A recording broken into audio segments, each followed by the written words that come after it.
We appreciate the support of the legislature for what they do for this campus and for colleges across the entire university system of Georgia.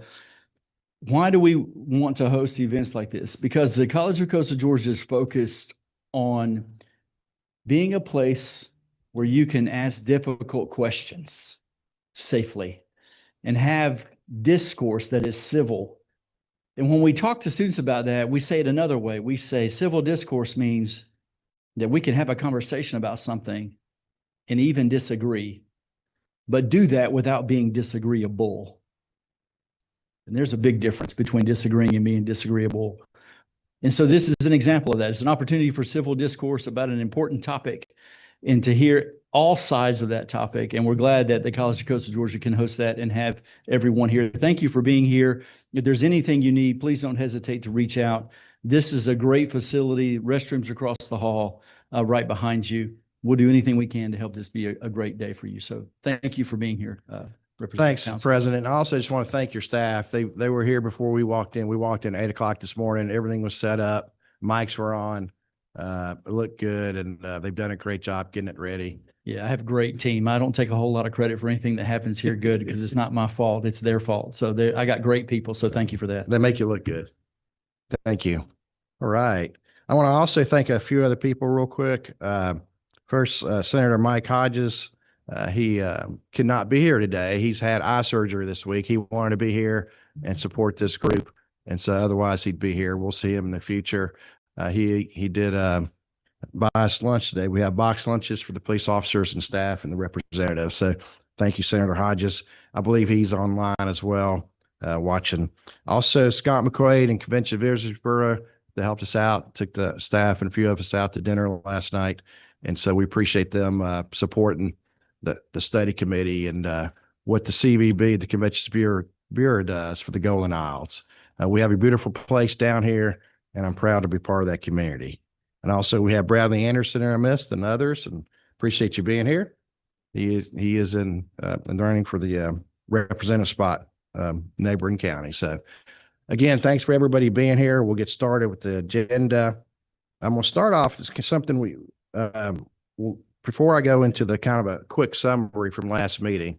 One of the things we talked about how Kratom could affect youth. And I think whether you're pro Kratom or what type of Kratom or whether it's pure leaf or not, I think none of us want it to get down to the kids. I haven't heard one person say kids need to be exposed.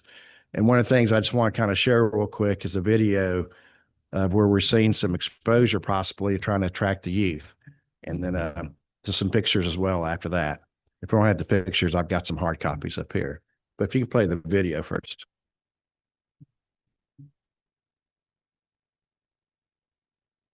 Step aside, let me through. Got a tray full of blue. Everybody want to sip of that mood. Mint wellness in my hand and I'm feeling brand new. Woo! Toss a can, watch it fly, see it land. Crowd vibe, now the party got a whole. So anyway, it's one of those things. That's good enough. Thanks. We'll have to decide whether we, is that attracting youth and young people to Kratom or other things, or is it not? That's one of the things we'll have to look at. So we go to the PowerPoint now. Look at key areas to discuss. This is, yeah, we'll see the pictures real quick. Some sample products too. We saw on the, some still shots of sample products just throughout. And that's some things I've been asked quite a bit by people. What about the advertising, whatever else? We did not address that in the first bill, and that's something we just have to discuss. We'll have to vet it through the study committee. Then after that, decide next year which direction we go in. And this leads into the PowerPoint. As we mentioned, the very first meeting, there's many options we're looking at. One is clearly, everybody talks about it, an all-out ban. One of the things we're also looking at is not a ban, and just I think everybody agrees a 708 is not good. I think everybody agrees to that. And it would be regulating it, whether you put it behind a pharmacy counter, whether you get Department of Revenue, Department of Agriculture to help enforce it. I think the key piece missing, I think everybody agrees, is enforcing right now. It's hard. And it's hard for our local police officers to do that in sheriff's departments. So it's not any shade on them at all. The way the law is set up, we've got to look at it and tweak it. We just have to decide how we want to do that. That's going to be the key. Which direction do we want to go in? What's going to be best for Georgians? What's going to be best to keep the average citizen safe? And I've told the story before about how I met a retired Marine, Fort Stewart area, and he takes Kratom. He's got a concoction. He mixes up in his basement. He mixes it well. He knows how to do it, but he doesn't just think his neighbor down the street should be able to buy it from a gas station because they're not sure quite how much to take. Because right now we're having some problems. You've seen some recent news articles and a study by the University of Florida, I think a news article about the current locally here, where there's mislabeling, where they're going, it meets state guidelines, but yet the strength doesn't match what the label says. And that's dangerous. That's the part of the problem we've got to fix when it's mislabeling like that. And so, and like I said, we've seen that in 2 different cases now.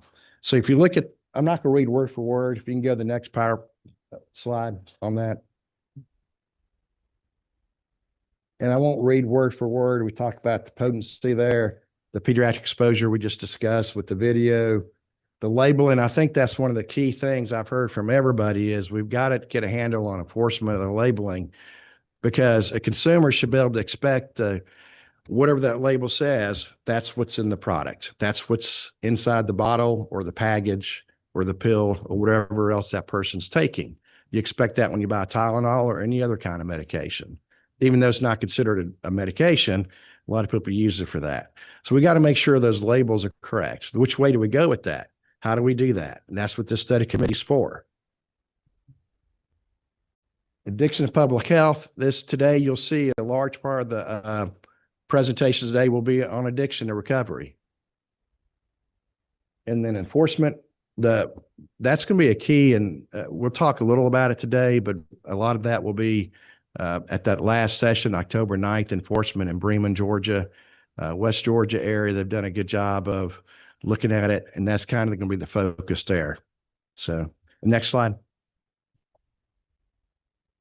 And some of the things we learned, again, I won't read word for word if you look at it there, but not all Kratom products are the same. I think we've learned that. We know one leaf's not going to hurt you if you throw in a cup of coffee or something like that. Decision is how many leaves does it take to make it a concentrate?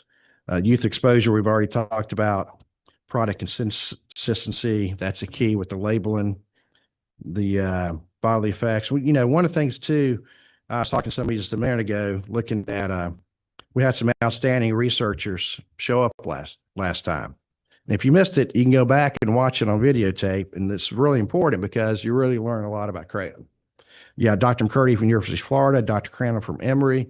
They're recommended by the Kratom side, people who are associated with the Kratom industry to testify. McCurdy's done a lot of research, and he's the one who found out some of the stuff. If I'm not misquoting him, he talked about he liked the natural leaf, but thought it'd need to be under medical professionals' guidance. And that's what I'm hearing from some of the pro-leaf Kratom people. Dr. Crandall did a molecular research at Emory, and he kind of said the similar things. Dr. Norton, University of Georgia Pharmacy School, I've worked with him now for 4 years. He's done research on Kratom, probably done more research in Georgia on Kratom than anybody I know of, and could be wrong about that, but from what I understand, that's what he's recognized for. And he thinks we need to ban it until we can get it safe. He sees a potential good use for it, but he thinks we need to kind of put it aside until we can kind of prove it's safe for everybody, no matter who takes it. Dr. Klodny, of course, and Factor Filcher from Poison Control. So we had a lot of good researchers, and we had former DEA agent Michael Templeton talk about some of the caveats of importing Kratom, which and can't do. You can't legally import it, but we can if it's classified a different way. So it was a good first session, and I appreciate everybody. Another slide, or we'll kind of get going. You'll see the Florida study here about the mislabeling. We talked about that, and I think we'll cut it off there and get to our testimony now. So first, committee members, if you can introduce yourselves, if you have any questions or any thoughts about the first session. Representative Ridley. I'm State Representative Jordan Ridley, and I'm just here today to hear more and learn more. And the first session was definitely a lot of information to take in, and I hope today is as well. I'm Representative Danny Mathis. I represent Middle Georgia. Very informative on the first meeting. I'm looking forward to hearing some more testimony. I believe this is a serious issue that we need to tackle, and I believe we'll come out with the right solutions. Thank you. John Corbett, District 174, Lowndes, Eccles, Clinch, Ware, Charlton, and Brantley counties. Glad to be here this morning. First meeting, as Danny said, very informative. Look forward to what we can learn today and see how we can hopefully address this issue. Also, we'll see if we can go online now for Representative Al, Representative Kendrick. Hey, good morning, everyone. Glad to join. Sorry I can't be there with you guys in person. I'm House District 50, Representative Michelle Au. Definitely got a lot of information the first meeting and a lot of feedback. So I'm excited to hear what the people coming to testify have to say, especially with the public comment. Good morning, everyone. Bringing greetings from Detroit, Michigan. Sorry I could not be there, but looking forward to attending online and representing House District 95, which is East DeKalb and South Gwinnett. All right, thank you. Anytime you're out of town, it's really hard to plug into Zoom and really stay engaged. I applaud these two representatives for being far, but yet they'll be engaged throughout as long as they can this morning with their schedules. Okay, first witness coming up. I'd like to call up Cammie Wolf-Rice. She'll be participating through Zoom. Representatives will have to watch the screen. Good morning, and it's a privilege to be here. Representative Townsend, thank you for having me today. Am I coming through? Because I look frozen. You're on now. Okay, great. Thank you for having me. My name is Cammie Wolf-Rice. I'm the CEO and founder of CWC Alliance. What I prayed for today is in the audience that we don't have any disease of stigma, because when I tell you my family's story, you might think, what is going on? But we have a personal lived story. It's going to be like taking a drink out of a fire hydrant, but I'm going to be very brief and explain what happened. My first story is my eldest son, Christopher. 20 years plus ago, he had a health crisis. He was seriously overprescribed. We went home from the hospital with 90 Oxycontin. It was right when it was released as the wonder drug. And didn't receive any warnings, and it was followed up by more opioids. And this was a kid that wanted to be a Navy SEAL, an AP student, a great, wonderful boy. And it hijacked his life. And I lost him February 26, 2016. So the first thing CWC did was created a new position in hospitals. We are at Grady, Emory, and multiple rural hospitals in Georgia. It's called a life care specialist. The House of Representatives had an opioid committee that I presented to, and one of their mandate that come back recommendations was to have life care specialists throughout the state of Georgia. So that's one lane. And again, CWC is a prevention company. We want to stop it before it starts. Basically look at it as a care coach at patient bedside. If someone has to be on opioids, they're educated of the importance of tapering off quickly. We provide mental wellness coping skills at bedside, and we're there as that coach. It's doing wonderful, amazing. And I could go on and on about that program. Second, we were awarded by the opioid settlement money, GoCat, $1 million, partnered with Resilient Georgia. We took all that training and put a youth wrapper around it. And we launched, and we've been training across the state of Georgia to youth and adults that service youth. We're teaching them about the dangers of fentanyl. We're teaching them about opioids, how to become health advocates, and mental health advocates for themselves. Our young people are struggling. Now I'm looking at, we had to add 3 new drugs that are 10 times stronger than fentanyl, educating our young people. Now we're talking about Kratom in gas stations that they have access to. It's terrifying. I'll just be honest. But let me take it a step further. I have another personal story. So I've lost my oldest son. Won't even tell you how the brutal pain is of losing a child. Then I lost my brother. My brother started doing Kratom. He turned into a different person, a person I didn't know. He was at our home at a family event and was super agitated, angry, yelling, screaming, out of control. And he was normally a calm, mellow person, okay? It was like somebody I'd never even seen before. And we had to put him into rehab for the Kratom to taper him off safely.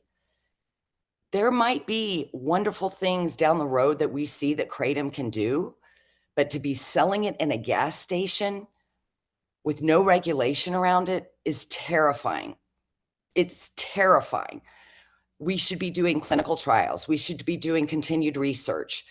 And you see how they're marketing our young people. So we do have it in our program at the Youth Prevention Network. We are warning kids, but we can only do so much. We need the state behind us to really study this and understand where it should be. And it shouldn't be next to beef jerky in a gas station. I know that. The third thing that CWC does is we train. We've trained over 3,000 frontliners, nurses, healthcare providers. They don't have training on addiction and pain management. The second thing, we just trained 150 deputy sheriffs down at St. Simon's at a 2-day conference, training them about stigma, prevention, all the things that we're training our youth. So I just wanted to give a clear understanding that prevention isn't about picking one substance to blame. It's about closing every single door, wherever it is, before it leads to a family like mine that's lost 2 family members. We've got to stop it before it starts. And I appreciate and thank you for the time. And I wish I could be there in person. Thank you.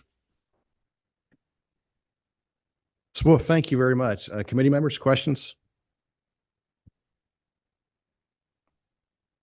I'll have one. How did you get started? I know you told me the story, but actually organizing the network and convincing the legislators for doing what you did with the counselors. That's pretty amazing. Well, I'm just going to be honest. I've been given this assignment by God because I don't get paid for what I do. I've taken my pain and put it into purpose. I still have the pain, but I've put it into purpose. So I don't get a paycheck, so I can't get fired, which that's a great thing. But what I will say is the success of CWC has been 100% partnering with everybody. This is too big. The opioid epidemic, the fentanyl crisis, it's killing our children. It's killing people across our state. And the key is partnering with Grady, partnering with Emory, partnering with Mercer University Medical School, Georgia Rural Innovation Center.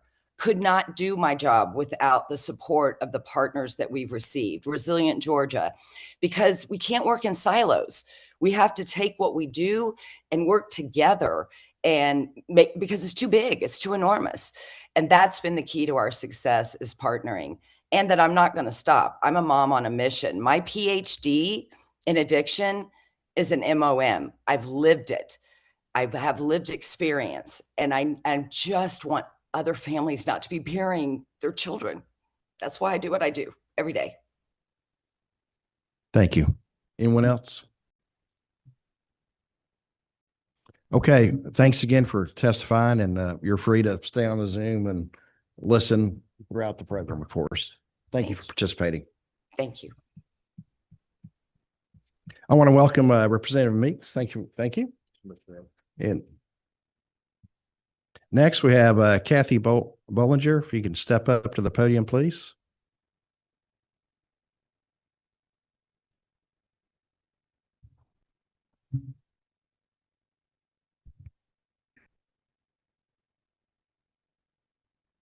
I'm Kathy Bollinger.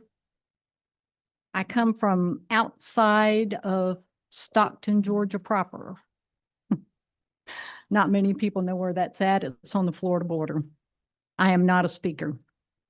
I'm a grandma. And so you're going to see me read is what you're going to see. So I'm going to speak to you about a unique trifecta relationship that I have with Kratom. Even though I've never touched it, the first thing you need to know about me is I have suffered from chronic disease all of my life. My prominent symptoms as a child were feeling like I had permanent flu, chronic strep, joint and bone pain to the point to where my knees would swell up and I could hardly walk to school. I had horrible chronic fatigue.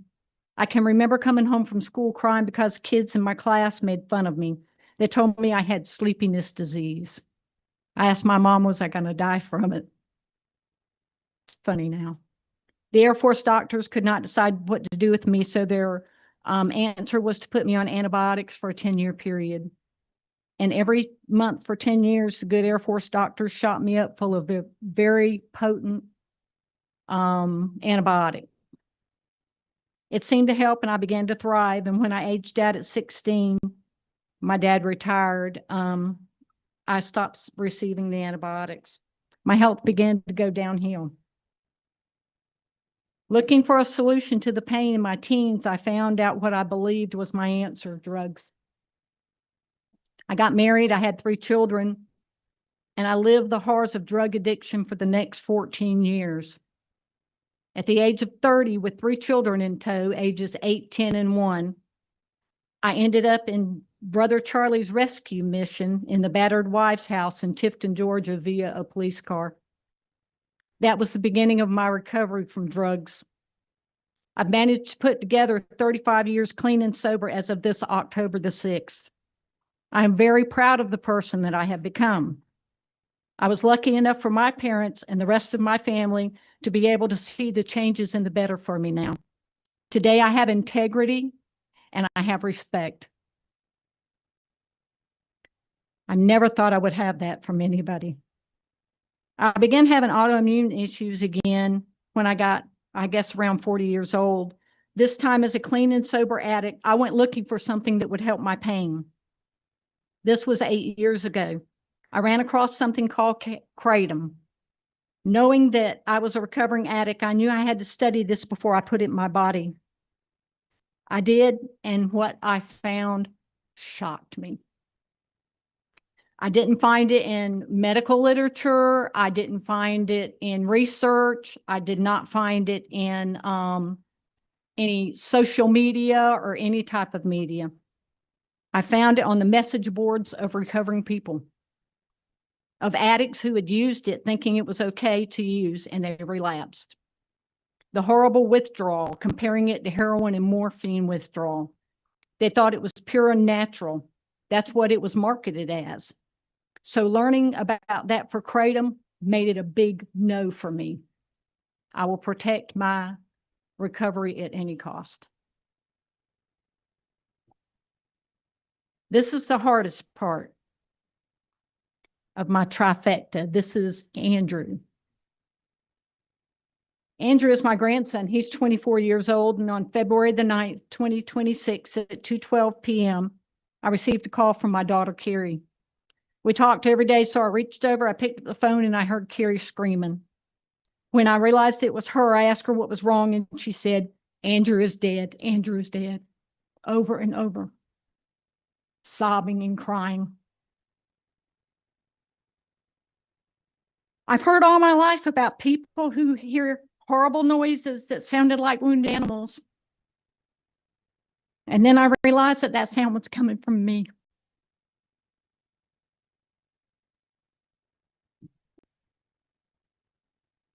It was Super Bowl Sunday. Andrew went over to a friend's house and helped him put together a grill for his friend's dad. He had worked the next day, so he headed home to have a good night, to call his girlfriend, talk to his best friend, and said he had to get up early for work the next day. He laid down in bed and he died. Carrie got up the next morning, went to work as usual. She heard Andrew come in. She didn't want to wake him. She received a call from his girlfriend later on in the afternoon because Andrew's work had called Lindsay and said that that he did not show for work. She went over and she found his car there, so she went in the house and she found him in the bed. Carrie ran screaming from the doctor's office that she works at, without even telling anybody what was going on, just Andrew's dead, screaming and running out the door. And of course, the first thing she did was call Mama. The police came and the only thing that they found in his room was a bottle of 7-OH. They searched his room thoroughly. The detective took the bottle of 7-OH and listed the items found in the room. It also listed a report to the coroner. The coroner came and took Andrew. It took us months, but we received the toxicology report back. The entire report was negative with the exception of a methamphetamine substance that I was told could be from an environmental exposure since it was so minute. His autopsy read that he was a 24-year-old healthy child with organs, liver, lungs, everything, heart, perfect. No alcohol, no pot showed, no benzodiazepines, no opioids. He was not tested for 7-OH, even though the bottle was found in his room and sent to the coroner. The Glenn County coroner sent the autopsy and toxicology back to the GBI lab to be tested for metragenine and 7-OH. We're waiting. What do I want out of this tragedy? Well, number one, if you're going to study overdoses of kratom, you need to make sure that you're doing that you're able to test for metragenine in autopsies. You know, how do you fight this if you don't have any weapons to do it with?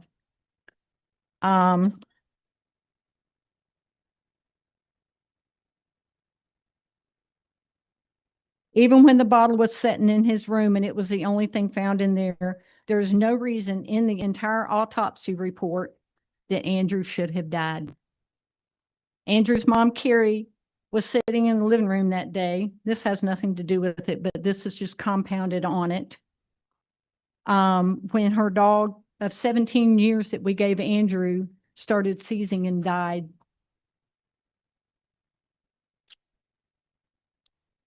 Carrie lost her entire world that day, her only child. She will never be a grandmother. She comes home from work every day to an empty house.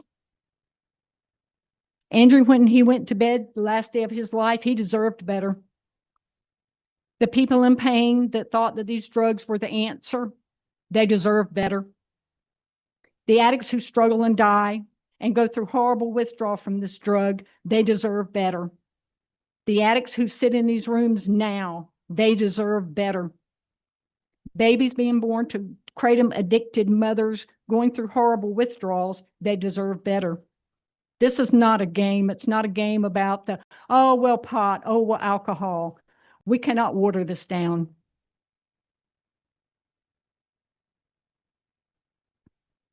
The only good law is an enforceable law. If you give it to DOA, I've worked with DOA for years and years, and it is so hard for these guys to do their job as it is now. If you give them something that's an enforcement, it's going to be tough on them.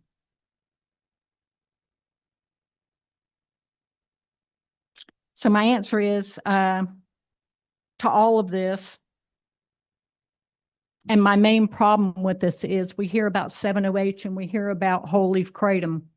But what I know as an addict is I started out with one joint. I started out with something that was just a little pot, just a little pot. But the more you use, the saying is, one is too many and 1,000 is never enough. And when you start using this, all kratom is addictive. If you don't believe it, check with the treatment centers. They're getting people every single solitary day. And all kratom is addictive. And the more you do, the more you need. Let me leave you with this one thought. Okay? One thought. My grandson, Andrew Sterling Wood, was not a minuscule statistic.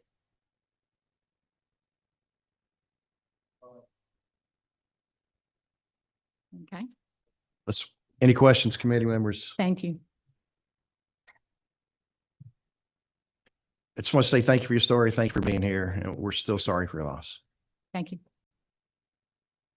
Jonathan McMillan?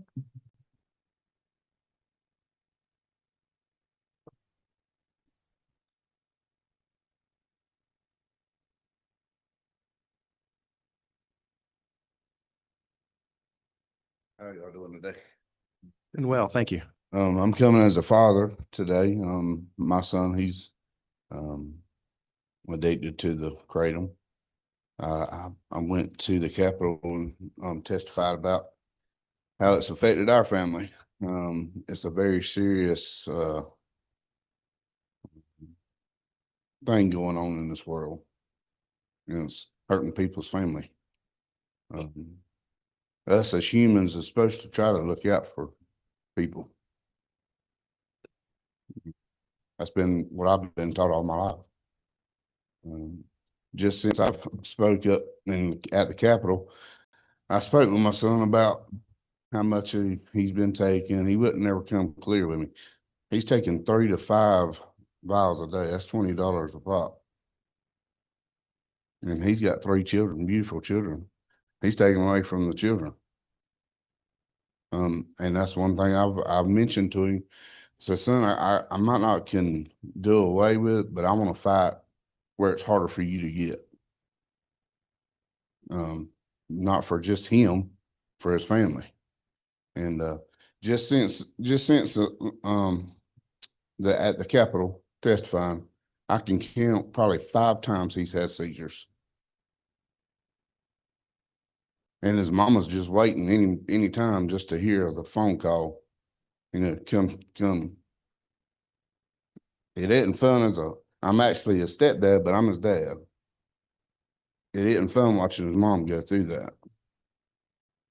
So I'm here today. I appreciate y'all taking it serious. I'm sure, you know, if there is some good, put some stipulations on it, you know, and that's what I'm asking for. But I'm completely abandoning. I mean, just like you said, if it's addicted, I mean, it's just like anything. If it's addicted, we're gonna keep doing it until something happens. I just don't want to see no more deaths. And it seems to be more and more and more. Again, just thank you for the opportunity to come and speak today. I just ask that it be banned until you can figure something out where it's treating somebody good. So that's all I have. Thank you, committee members. Questions?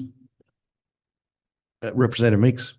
Thank you, Mr. Chairman. Thank you for being here today. It's good to see you.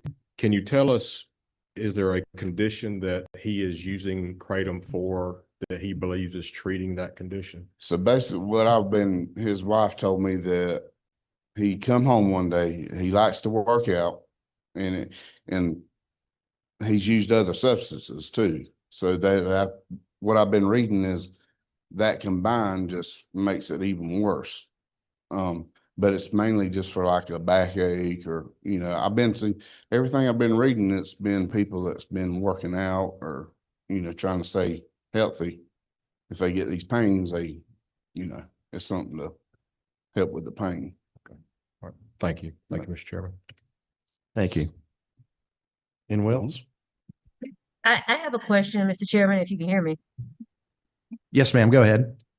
I want to just make sure that I'm understanding that when we're talking about derivatives of pure Kratom and not pure Kratom, because I brought this up before and I want to make sure that when we're talking about Kratom, we distinguish between the pure leaf Kratom, which is one thing, and then derivatives are things that are adding impurities to it. So what if the gentleman who just gave the last testimony, if you could distinguish, are you talking about the pure leaf Kratom or a derivative impurity of the Kratom? It's gonna be what you get from the gas stations, like the vials with the liquid, or the pill form. Okay, so you don't know if it's the pure leaf No. Kratom or the No, okay. ma'am. No, ma'am. Okay. Representative Corbett. Thank you. Oh, thank you.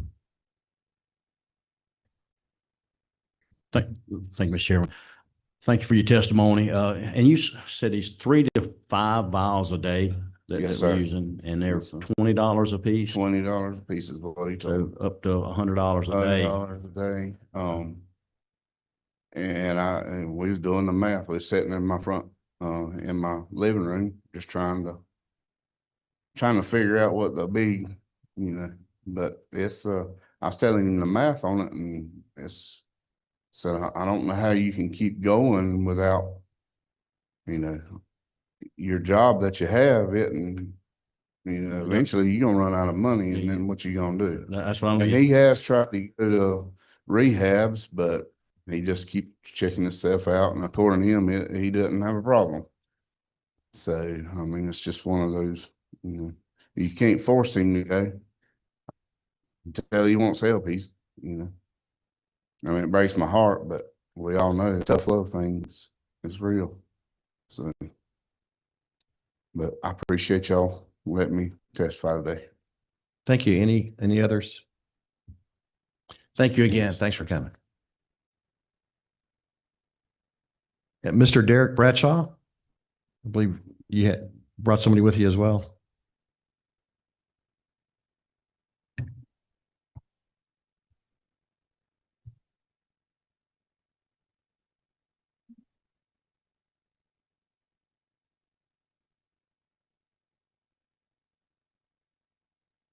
Thanks for being here. Good morning. How's everybody doing this morning? Morning. I'm not going to sit here and act like I know the difference between pure kratom and a derivative. Matter of fact, I'm not even going to sound like a professional or nothing in that manner or try to compare the two. All I can give you is the things that I've witnessed firsthand, the things that I've seen firsthand, and the experiences that I've watched daily throughout Brantley County, Ware County, Brunswick, all over. I'm a husband. I'm a father of three. First and foremost, for that, I'm a born again believer in Christ. And in that, the Lord has given me opportunity to walk with men through addictions. I've got to be very close to addicts. And if you're sitting here today saying that, well, I'm not an addict, well, if you think about it, every one of us has got an addiction to something. You can fool yourself and say you don't, but we all do. Mine is caffeine. I'll be honest with you. I'm an addict to caffeine. I like caffeine. I like coffee. I like an energy drink. I like those things, right? But the thing that I want to talk about this morning is, in my worldview, as a believer in Christ, I believe that I have an enemy. I believe I have three enemies: Satan, the flesh, and the world. Okay. And the things I want you to see is as we talk about all this, as we talk about all of our testimonies, and I appreciate your testimony and the honesty of your testimony, we're going to find that this that we're talking about is not just an issue, but it's a sin problem. Me being a born again believer, I read the Word of God. I see what's in the Word of God. In Romans 6, it clearly tells us that for the wages of sin is death, but to get to God's eternal life in Christ Jesus. And I truly believe that. For the wages of sin is death. And I want you to hear this. Death. For the wages of sin is death. That's not just the eternal implication. That's a temporary. That's a on this earth right now implication to that verse right there. When Paul writes that letter, it means right then and there that the sin that we commit here on earth is an effect of what today is. And kratom, the derivative, the store-bought, the gas station kind, is a attack from Satan to this world. You think about this. If I have an enemy, how's he going to attack me? Well, he's going to attack me through what Brother Johnson just said, through financials. If I can get hooked on kratom and spend all my money, well, I ain't got no money to be able to raise my kids, be able to contribute to my family, to be able to do anything. If he's going to attack me, he's going to get me so focused and wrapped up in an addiction that I can't do nothing about anything. But the biggest thing I want you to see right here is how is he going to attack America? And it's through our young people. It's getting them so wrapped up in an addiction that we call good, that we call it's okay, that we call whatever we want to put a stipulation on, that they're going to get wrapped up in bondage so quickly at an early age that they're not even going to know what freedom is in life. That I don't care if you make stipulations and do whatever, it don't matter. That they're not going to make it past the age of 24 without either seizing up, dying, going to other drugs, going in and out of rehabs. It don't matter. I mean, so where are you coming from with this? I don't have a speech wrote, and I ain't sitting here trying to sound good and pretty and all that. But I want you to know something, that me growing up in South Georgia in the good old boy system, that we overlook a lot of stuff. We overlook people's ways, and we look over faults and this and that, in which, hey, we all should give grace to each other. But one thing we cannot stand by and do is treat Kratom like it's a beer or anything else, or it's a cigarette or a tobacco. And I mean a derivative of it, not pure. I don't know nothing about it pure. If we continue down this road of treating it like it's just something that it's way worse than, it's going to wrap everybody up in it. I have a brother who struggled with it. I've watched him struggle for close to 5 to 6 years on it. And in that struggle, you would say, well, he just needs to get off of it. And I would say, yes, most definitely. But here's the problem, is that when something's legal, you have to drive by it every single day. When you go into the store to get a water, or you go into the store with your little girl to buy her a pack of candy, guess what's there? Kratom, the derivative. It's there. And you say, well, he don't need to do it. Okay, well, how are you supposed to take an addict and tell him not to do something when you dangle it in front of his face? You know, that's a fault on us. That's a fault on me. That's a fault on whoever's over this. Because Kratom is not just a regular, whatever you want to call it, opioid, whatever you want to get to it, okay? It is 10 times worse than anything you can get your hands on the street. And we play it down and dumb it down like it's not. And I'm tired of hearing that. I'm tired of seeing that. The biggest concern that I have of if we stop it is if we got enough capacities in detox to hold the people, or if we have enough rehab facilities to be able to support the people. Because in my experience, and I'm not going to get into numbers, I have watched normal, regular people get strung out on this stuff.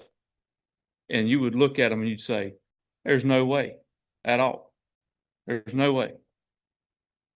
But I promise you, you may not know nobody right now, but you go home and you do some digging and you do some studying in your family, with your friends, with some of your coworkers, whatever. And I promise you'll find somebody. It's too easy to get your hands on. And once you get your hands on it, it's out of, and I'm going to say this nicely, it's not that people are looking for relief or a drug or anything. It's somebody walking into the gas station thinking that it's something that's legal that we can just try and do. And the next thing you know, you're taking 1,200, 1,500 milligrams a day out of ignorance, not understanding what it is. And you're addicted to it. And once you're addicted to it, the coming off part's so bad that by that time you're just doing it to stay from withdrawing from it. And that's what many people are doing. Is they're not wanting necessarily just to take it anymore, but they're having to do it not to have the withdrawals off of it. That's terrible on our part as human beings. I want you to think about this. Every one of us, according to the word of God, has worth, has value. Why? Because we are made in the image of God. And whether you agree with that or not, I don't care. I'm not trying to press you on anything or nothing like that. But if I believe each and every one of y'all in here have worth, then I need to fight for each and every one of y'all like you have worth and you have value and you have life. But us just kicking the can down the road on this stuff right here is not doing nobody no good at all. Remember, Satan's plan to destroy this place right here does not come from taking out old timers. It's coming from taking out generations of young kids and changing their minds on things, changing their ways on things. And if they can get our kids, and he's got the world. Plain and simple. And if you think that any gas station is just IDing for this stuff, y'all see how big I am. I'm 6'4", 6'5". Where I'm from, if you 6'4", 6'5", you can buy a beer since you was 15, 16 years old. Okay? So if I could buy a beer at that age, don't you think young folks can buy Kratom? Don't you think folks can get their hands on whatever they want to? And I'm not coming against the benefits of what it does for folks. I'm not at all. I'm telling you what I've seen. And since I forgot who called me. I think Brother Rick called me. I have put my brother into detox. He called me last Friday and said, "I'm done. I'm done. I can't do this no more. I don't know what to do." And so I go to his house and I simply tell him, either you can come with me or you can sit here and die, because he's already dead. And you say, "Well, that's hard," but I want you to understand something. He's not contributing to society. He's not contributing to his family. He's not contributing to his daughter, his son. He's not contributing to anything. He is already dead. He just don't know it yet. He's not seized up yet, but he's getting to that point. And so he says, "I'm done," and he comes with me, and he stays with me for about an hour. And he's got to go home. And what's he do? He gets back on it. He gets back on it, and it buys him time to detox. So he pushed the detox off and pushed the detox off, and by Monday, Damon here takes him to detox. And he's still in there today. And we'll see what tomorrow holds. But it's not something we can play with, and I'm not trying to sound hard or come down on anybody or nothing like that, but it's the real deal. And we got to quit playing with it. And Damon here, you gonna speak for a minute? I'm Damon Bennett. Brother Derek asked me to come here this morning. I had no idea what we were doing, but I guess I'd be an eyewitness for what's going on. I was an addict and lived through it and went set free, found the Lord. Everything was going good, and I didn't know what Kratom was. And so I go into a gas station, and these guys are pushing it on people. We at the gas station, they're asking you, "Hey, you want to try? This." I mean, this is like the old typical drug guy, trying to sell pot to a kid. So I bit into it, tried it. Next thing I know, it's almost like the addiction is 10 times worse than heroin. I mean, it pulls you in just that quick. And he was talking about money. It costs a lot of money to do it too. And the withdrawals are probably 10 times worse than heroin as well. And like Brother Derek was saying, what happens is you get into this routine where you're doing it, and now you're just doing it just to stay out of the withdrawals. And it's costing you that much money, and it's just a revolving door. You just keep on going, just over and over and over again. And in the public wise, there's kids on it, they're buying it. There's nobody carding anybody or asking for an ID or anything like that. They're just selling it right out, just selling it. So and like he was saying, if you took it all away right now, you would have probably half the workforce shut down because they're going to be out for probably 4 or 5 days, 6 days, or if not into a detox program. This stuff's pretty bad. It's I don't think people realize how bad it is, but it is definitely, it's an epidemic. So I think by being here this morning, I'm glad I could say something and say what's really going on. Thank you, guys. Thank you. Any questions? Yes, sir. Yeah, Mr. Smith, thank you for coming. As a recovering addict, when you go into a gas station and hear this stuff in full display, I mean, how does that affect you? I mean, Well, you already try to be careful what stores you go to because of the lights, showing all this right here. And you already got alcohol to which is not as bad because it's all, I guess, socially accepted. But I mean, it's like a light going, hey, try this. And then you got the guy going, hey, try this, I'll give you a good deal on it. It's cheap. And then the next day you go in there and it's twice as much, but you got to have it because you just don't want to go into withdrawals. And I'm talking, you do it for 3 or 4 days. Now you're battling with the withdrawals just that quick. So. Anyone else online? Okay, thank you. Thank you both for being here. Okay, we've had one change of plans with the agenda. We've added one more. I left her off. That was my fault. So Susan Cave, if you can step up to the podium, please. I believe you're coming from Blairsville. I apologize for leaving you off the agenda. Cave, C-A-V-E. Yes, C-A-V-E. thank you, members of the Blue Ribbon Committee. My name is Susan Cave, and I drove today from beautiful Blairsville, Georgia, to speak with you.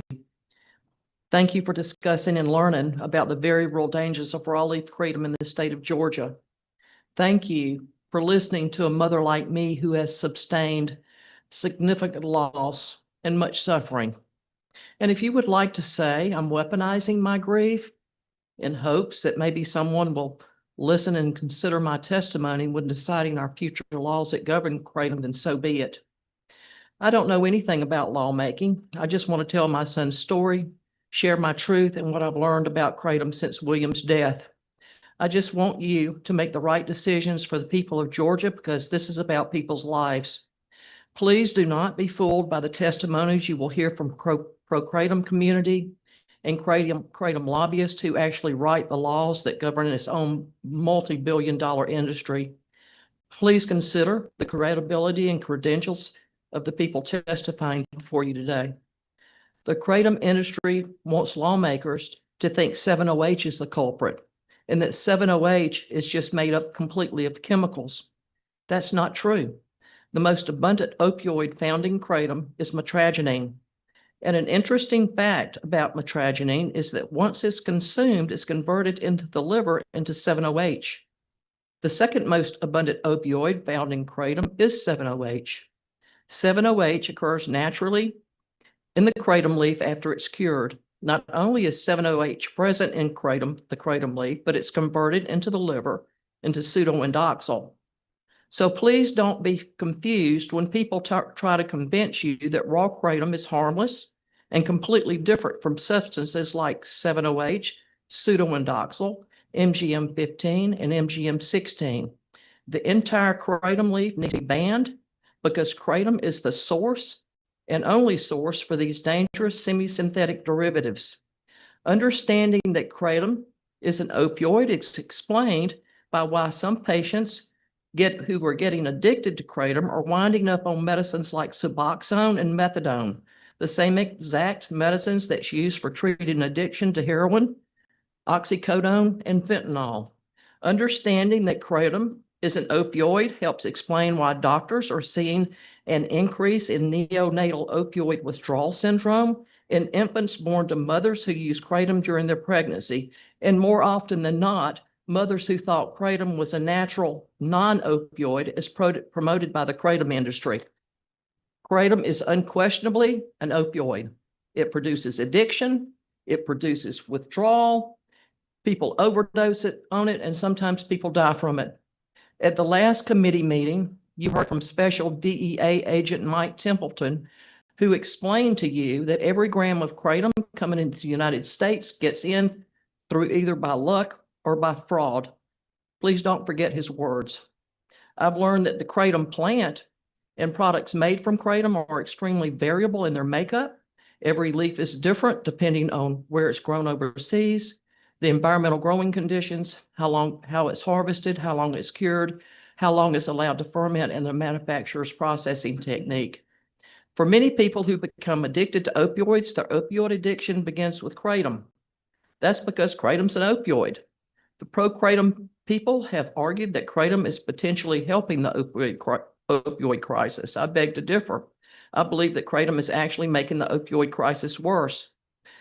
The kratom industry likes to harp over and over again on the fact that many of the deaths involving kratom are polydrug deaths, which is true. But they're pushing and spinning that message because they want policymakers to think that kratom is safe. It's just that there are so-called drug users and abusers out there who are misusing their wonderful product. A polysubstance death should not deflect from the fact that people are becoming addicted and dying from kratom. The kratom industry also likes to blame the consumer for irresponsible use. I'd like to pose this question to the committee. How can someone be a responsible kratom consumer if so little is known about how to consume kratom safely? And please look at the studies the scientists who are working for the kratom industry like to show and tout over and over again. These are studies that were performed on mice and rats. And why is that important?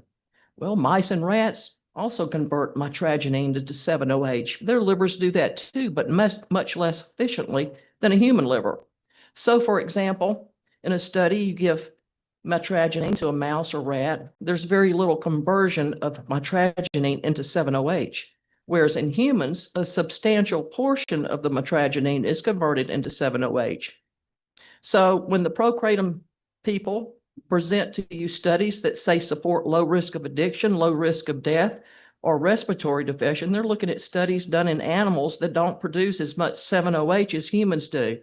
And let me say this about the single ascending dose clinical study, which is often touted by industry advocates. This was an early phase pharmacological experiment, not a safety study. The study was not intended to determine long-term safety or evaluate real-world use patterns.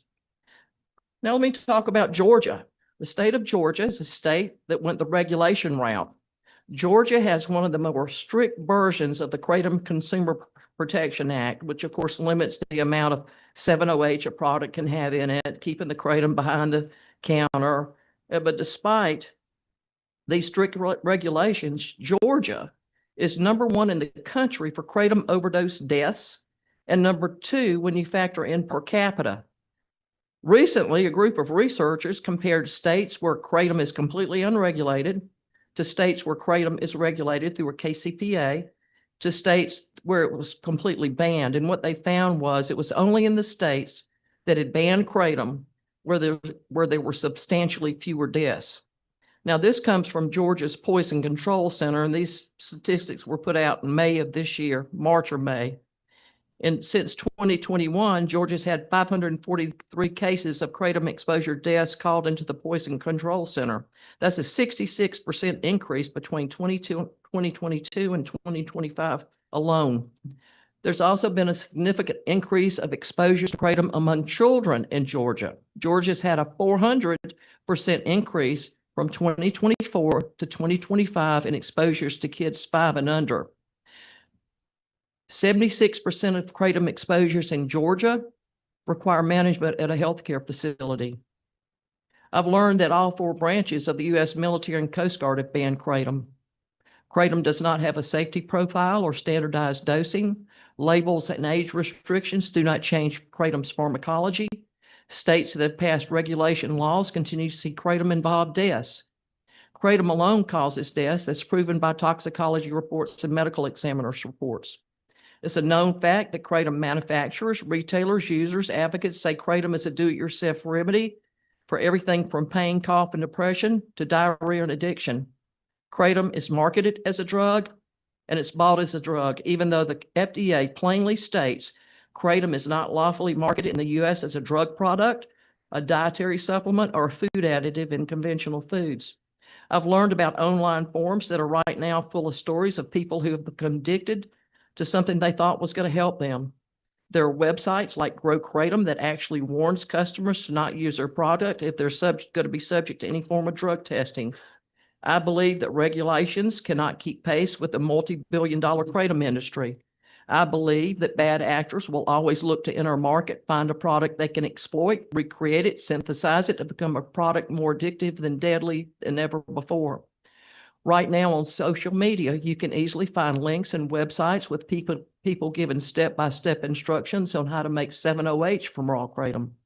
Any regulation, no matter how strongly written, cannot stop the industry's manipulation of alkaloids, cannot stop overdoses, and cannot prevent more families from suffering the loss mine has endured. While testimonies from kratom advocates and consumers tell how, thanks to kratom, they're now able to be productive members of society, or how they can no longer depend on street or prescription drugs, or how they can function well enough to enjoy their grandchildren and just life in general. My son, William, died at age 32 as a result of consuming raw kratom, not a 7-OH. Any Kratom Consumer Protection Act gives a false sense of security to the consumer. Allowing the availability of kratom keeps the marketplace door open for consumers to purchase future and new psychoactive substances. It's truly tragic to know that something so readily available can create so much misery and heartbreak. A ban or scheduling is the only effective way to prevent these products from reaching the public. Now, I've just got about one more minute. I want to, I sort of saved this for last because I'm going to be speaking about my son and I don't want to get choked up. I just want to get through this. So my 32-year-old son, William Cave, died while wade fishing at St. Mark's Lighthouse in Wakulla County, Florida on the 20th of April of 2024. Witnesses who were fishing in a small boat close to shore saw William fall face forward and not get up. There was no struggle. He did not attempt to get up. And by the time they got to him and pulled him to shore, he was gone. William was wearing a GoPro camera, which recorded his death. When William's toxicology and medical examiner's report came back, it showed Will had accidentally drowned. And the only contributing cause was metragedine toxicity. My son did not use illicit drugs, drink alcohol, or anything like that. He was physically healthy. He took kratom to supplement his prescribed antidepressant medicines in hope of feeling better. He thought it was safe because it's marketed as safe. Since his death, I've been on a mission to advocate for change by educating lawmakers at the state and local levels of government, by providing support for other families who've lost loved ones from kratom, and by reaching the public through news and social media outlets. I'm supported in my advocacy work by Kratom Danger Awareness, which is a nonprofit organization dedicated to support, change, education, and awareness. And I humbly thank you for letting me testify today. Thank you. Thank you, Ms. Cave. Questions from the panel? Committee? Online, any questions? Okay, thank you again for being here. Okay, next we're going to change focus to healthcare community support. Becky Chambers, if you could introduce Curtis Cooper, who's the CEO of the Cooper Health Center. Thank you, Mr. Chairman, members of the committee. We are pleased and appreciate the opportunity to present to you today. I'm Becky Riles, representing community health centers throughout Georgia. Community health centers are nonprofit, private organizations who serve patients who are underserved and otherwise have difficulty finding access to care. Community health centers are also known as FQHCs because they receive federal grant dollars to provide health care, primary care, preventive care to individuals who are uninsured and or underinsured. So our purpose today, Mr. Chairman, is to share with you what one health center in Georgia, Curtis V. Cooper, based in Savannah, has seen in terms of kratom in children, adults, and all in between. One of the services that health centers provide are school-based health center services. So they are on the front line serving students who need primary care in the school in order to keep them in their seats and learning. But it is something that what that means is they also see other things besides just the basic primary care needs. Health centers are located throughout Georgia. There are 35 organizations like Curtis V. Cooper, and they are in 331 clinical sites. I was recently in North Georgia with some of you. And prior to that, we had a meeting over near Blairsville, ma'am, and met with the Superior Court judge and others who were working in the space of addiction and intervention, and they provide medical assisted treatment. And what they see in the drug courts and accountability courts is Kratom is creeping in because it is one of those substances that they're not supposed to use if they're in an accountability court, right? It is something that we're seeing all over the state. It's not an urban issue. It's not a rural issue. It's a Georgia issue. And we want to do what we can as primary care providers to help individuals find healthy solutions for their health care needs. So with that, I'm going to turn it over to Albert Grandy. Albert is the CEO of Curtis V. Cooper Primary Care in Savannah and also serving rural communities in Pembroke and Effingham County. So with that, Mr. Grandy. Thank you. Thank you, Mr. Chairman and the study committee. As Ms. Rouse said, that I'm the CEO of Curtis Cooper. Just give you a little background because we got 35 health centers. So you seen one, you seen one. So we had 33,000 patients. We had 110,000 visits last year. So we do everything from prenatal to geriatric medicine, do pharmacy, x-ray lab, dental, behavior health. We do work at the detention center. We're in 34 Chatham County schools. Currently we're in 3 in Effingham, get ready going to all 17. Basically, we have a relationship with Effingham Hospital. And I know we have a relationship with Chairman Burns in terms of providing behavioral health to Effingham County because they didn't have any there. So what we have seen relative to behavioral health when it started is that most of the people were dealing with schizophrenia and ADHD. Then now we have more substance abuse when you put it on top of that. And then you see Kratom from that standpoint. So we see, based on screenings, probably 1,000 people that use it. And obviously you got the kids using it from the high school. For the kids, they use it for pain. I know my son played football at DC. So I asked him about what's this Kratom stuff, since I really don't know all about it unless you're into that. He said a lot of people can just go to the store, wherever they go, here and everywhere else, and access it. So it's an access issue that I see in terms of not being controlled enough and don't have the right individuals overseeing that type of substance in terms of being regulated. Currently, we have 7 psychiatric nurse practitioners. So psychiatric nurse practitioners, what they do, they just take care of medication management.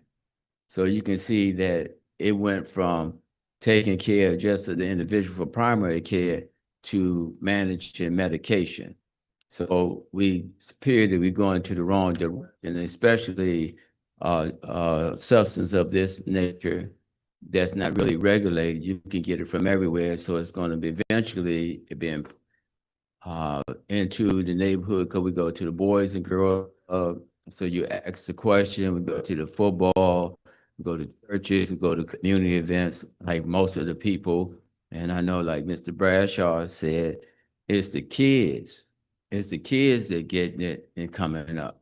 It's the youth, because people like me, I didn't even know what it was because I was going to use it, but all the kids know everything about it. So it's the access. The more access they have, they can have a whole distribution stream because somebody else can get it for them. And I heard all the other testimonies of the individuals that once get into that community or that area, it's hard to get it out. And also we deal with people for re-entry coming from the institution, detention, because they come out, they get access, they go back in. That's another overall burden to the community, would I say, and impact to families. Thank you. Questions? Appreciate what you do for the communities, and I didn't realize you served 5,000 patients across the state. Pretty amazing. Yeah, especially we just went into Effingham and making that impact. Just a note from Effingham, they don't have any prenatal services, so you have individuals from there. So people in pain, we had people vaping in the room, and the providers after having stopped them, we found out that it's Kratom. So you have that unfortunate incidents there because individuals have access and they spend their money for whatever they believe is pain, because other people are telling us to take care of some pain, whatever that pain is. Yeah. Well, thank you. Thank you. Thank you, sir. Thank you, committee. Okay. Next, we'll have Kayla Peterman. She's Executive Director of Grace House of Brunswick. Do you know if we have her online? If not, okay. If she's able to check in, we'll get her a little bit. Next, we'll have Amber Young, Glenn County Drug Court.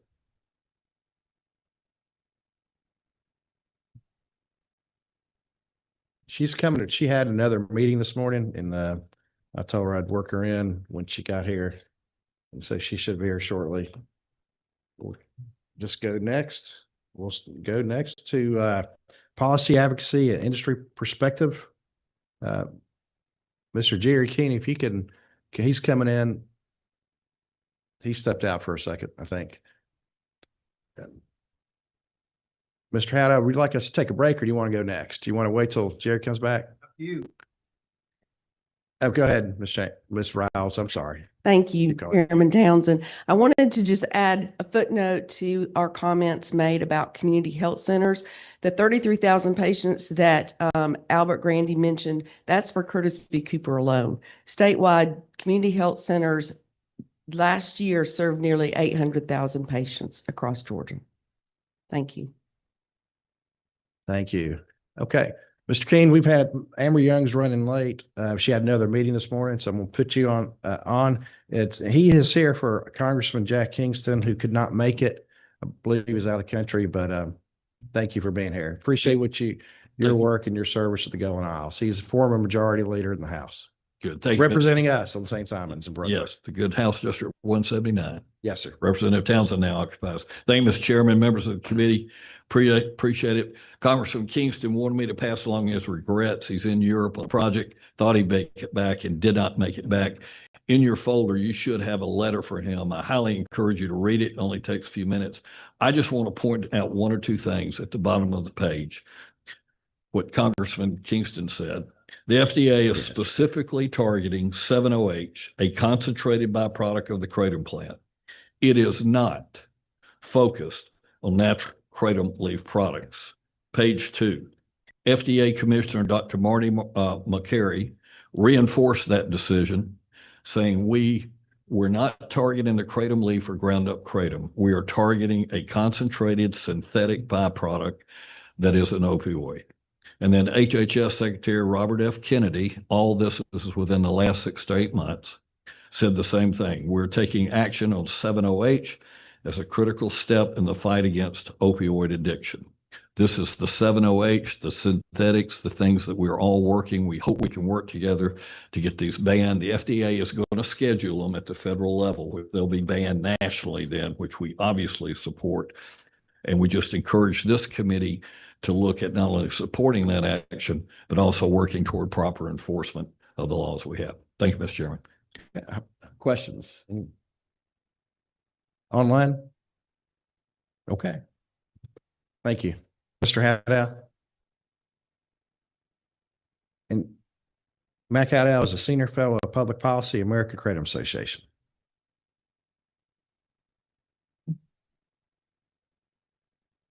Mr. Chairman, members of the committee, Mac Haddow, Senior Fellow in Public Policy with the American Kratom Association. I thank you for this opportunity to speak to this committee today. The American Kratom Association is a consumer-based organization. We advocate for more than 24 million people across America who use kratom responsibly and safely.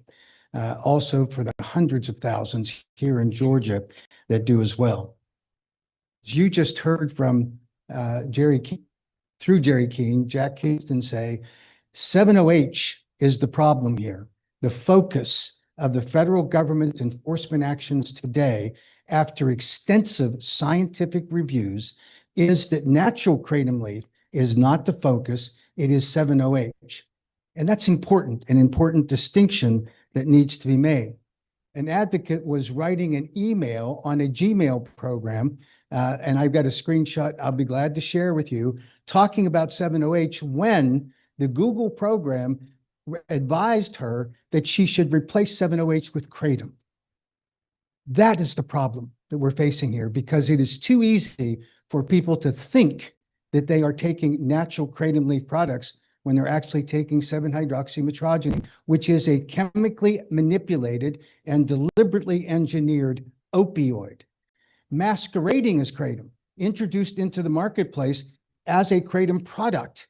They misled millions of consumers into believing that they were purchasing a natural kratom leaf product.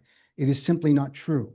And when you look at the federal websites, and I agree that they can be confusing, because when you talk about a drug, then obviously there is no approved drug therapy in the United States for the use of natural kratom leaf, or 7OH for that matter, and therefore it is not an approved drug. We understand that, appreciate it. An important distinction is that under the Dietary Supplement Health and Education Act, dietary supplements and botanicals are in a separate category. They do not require clinical trials to prove safety, but there is a requirement that every manufacturer has a duty prior to market entry to demonstrate the safety of their products under the conditions of use, meaning labeling. And that is where kratom is regulated today. You heard that from Bob Durkin in your last hearing, a former deputy director of the Office of Dietary Supplements. For those that suggest that kratom is unregulated, it is not true. It is regulated. Now, can kratom products be regulated better? Yes. The American Kratom Association recognized in 2019, when we started promoting our Kratom Consumer Protection Acts, one of the first states in the country was Georgia. We recognized two important safety considerations. One is the product should not contain more than 2% of the overall fraction of the alkaloids in the product being 7OH. That was before the 7OH people actually concocted their dangerous opioids. We knew it was a concern. Secondly, we knew that highly concentrated extract products using industrial grade solvents posed a threat to the American public. When you hear about death events, they're not caused by natural kratom leaf products. They're caused by these manufacturers who deliberately try to spike the potency of their products, and they create dangers to the public. It is critically important that policymakers understand and comprehend in their legislation those kinds of problems. FDA, the National Institutes on Drug Abuse, and HHS today report on their websites that kratom deaths are rare. When they do occur, they are because of adulterated kratom products or polydrug use, and sometimes underlying health conditions. I know that there's a concern about how you buy these products. I went out this morning, local store, a gas station, and I bought Monster. Okay, I purchased it. I could walk in and buy it. Now, no one's going to mistake me for being under 21, so they didn't card me. I don't think this is a cardable product in the state of Georgia. And yet today in USA Today, and you can look at it, you have the doctors want energy drink deal paused with the Big 12 and the NCAA. Why? Because it poses an emerging threat because of the high caffeine content of that product to children. And they don't want the NCAA advocating for it through their promotional deals with the Monster Energy drink products. I then went to a convenience store and I purchased Imodium. This is for anti-diarrheal. If you look at the data from CDC, you will find that Imodium had 12,987 reported adverse events through the CDC and the poison control centers. Kids buy this to get high. This is what it'll do to it. There are deaths associated with Imodium. I purchased this in a convenience store right down the street. Then I went to CDC. This is a 21 and under product. It is Benadryl, right? It was, and I don't mean disrespect. I see she left, Miss Cave. Her grief is real. We should treat every death. Every parent who feels the grief, we should respect and honor those. But she brought it up. Her son on the autopsy report had a high concentration of Benadryl. Benadryl is a sedative, but when we abuse it, it creates real problems for people. And if you look at the data on Benadryl, you will find that there were 9,645 deaths reported from that product that I bought at CVC. I did not need pharmacists to intervene. No, it was not behind the pharmacist's counter. It was available to me right on the counter. So perspective is extremely important when we look at these problems. And how do we appropriately recognize this? You do not have a witness from CDC invited to come to these hearings that could tell you about these kinds of problems. You do not have a witness from the NCAA to account for why they're doing promotional deals with monster drinks. You don't have a witness from the addiction recovery programs talking about these products, the abuse of these products by the constituents that they treat and the addiction problems that come from it. No witnesses were invited for that purpose, and yet again, for youth exposure. And Mr. Chairman, you need to consider that because it hasn't happened yet. With respect to Georgia consumers, in the last hearing, there were more than 24 who were there, signed up. They wanted to speak. They were pro-Kratom. They didn't because the agenda was so stacked that they didn't have time. Understood that. They weren't invited to this hearing. The names were recorded. They registered, and the chairman chose not to invite them to come and speak. Yet he invited people that he identified as anti-Kratom to speak, gave speaking slots. I respect that. Every voice should be heard.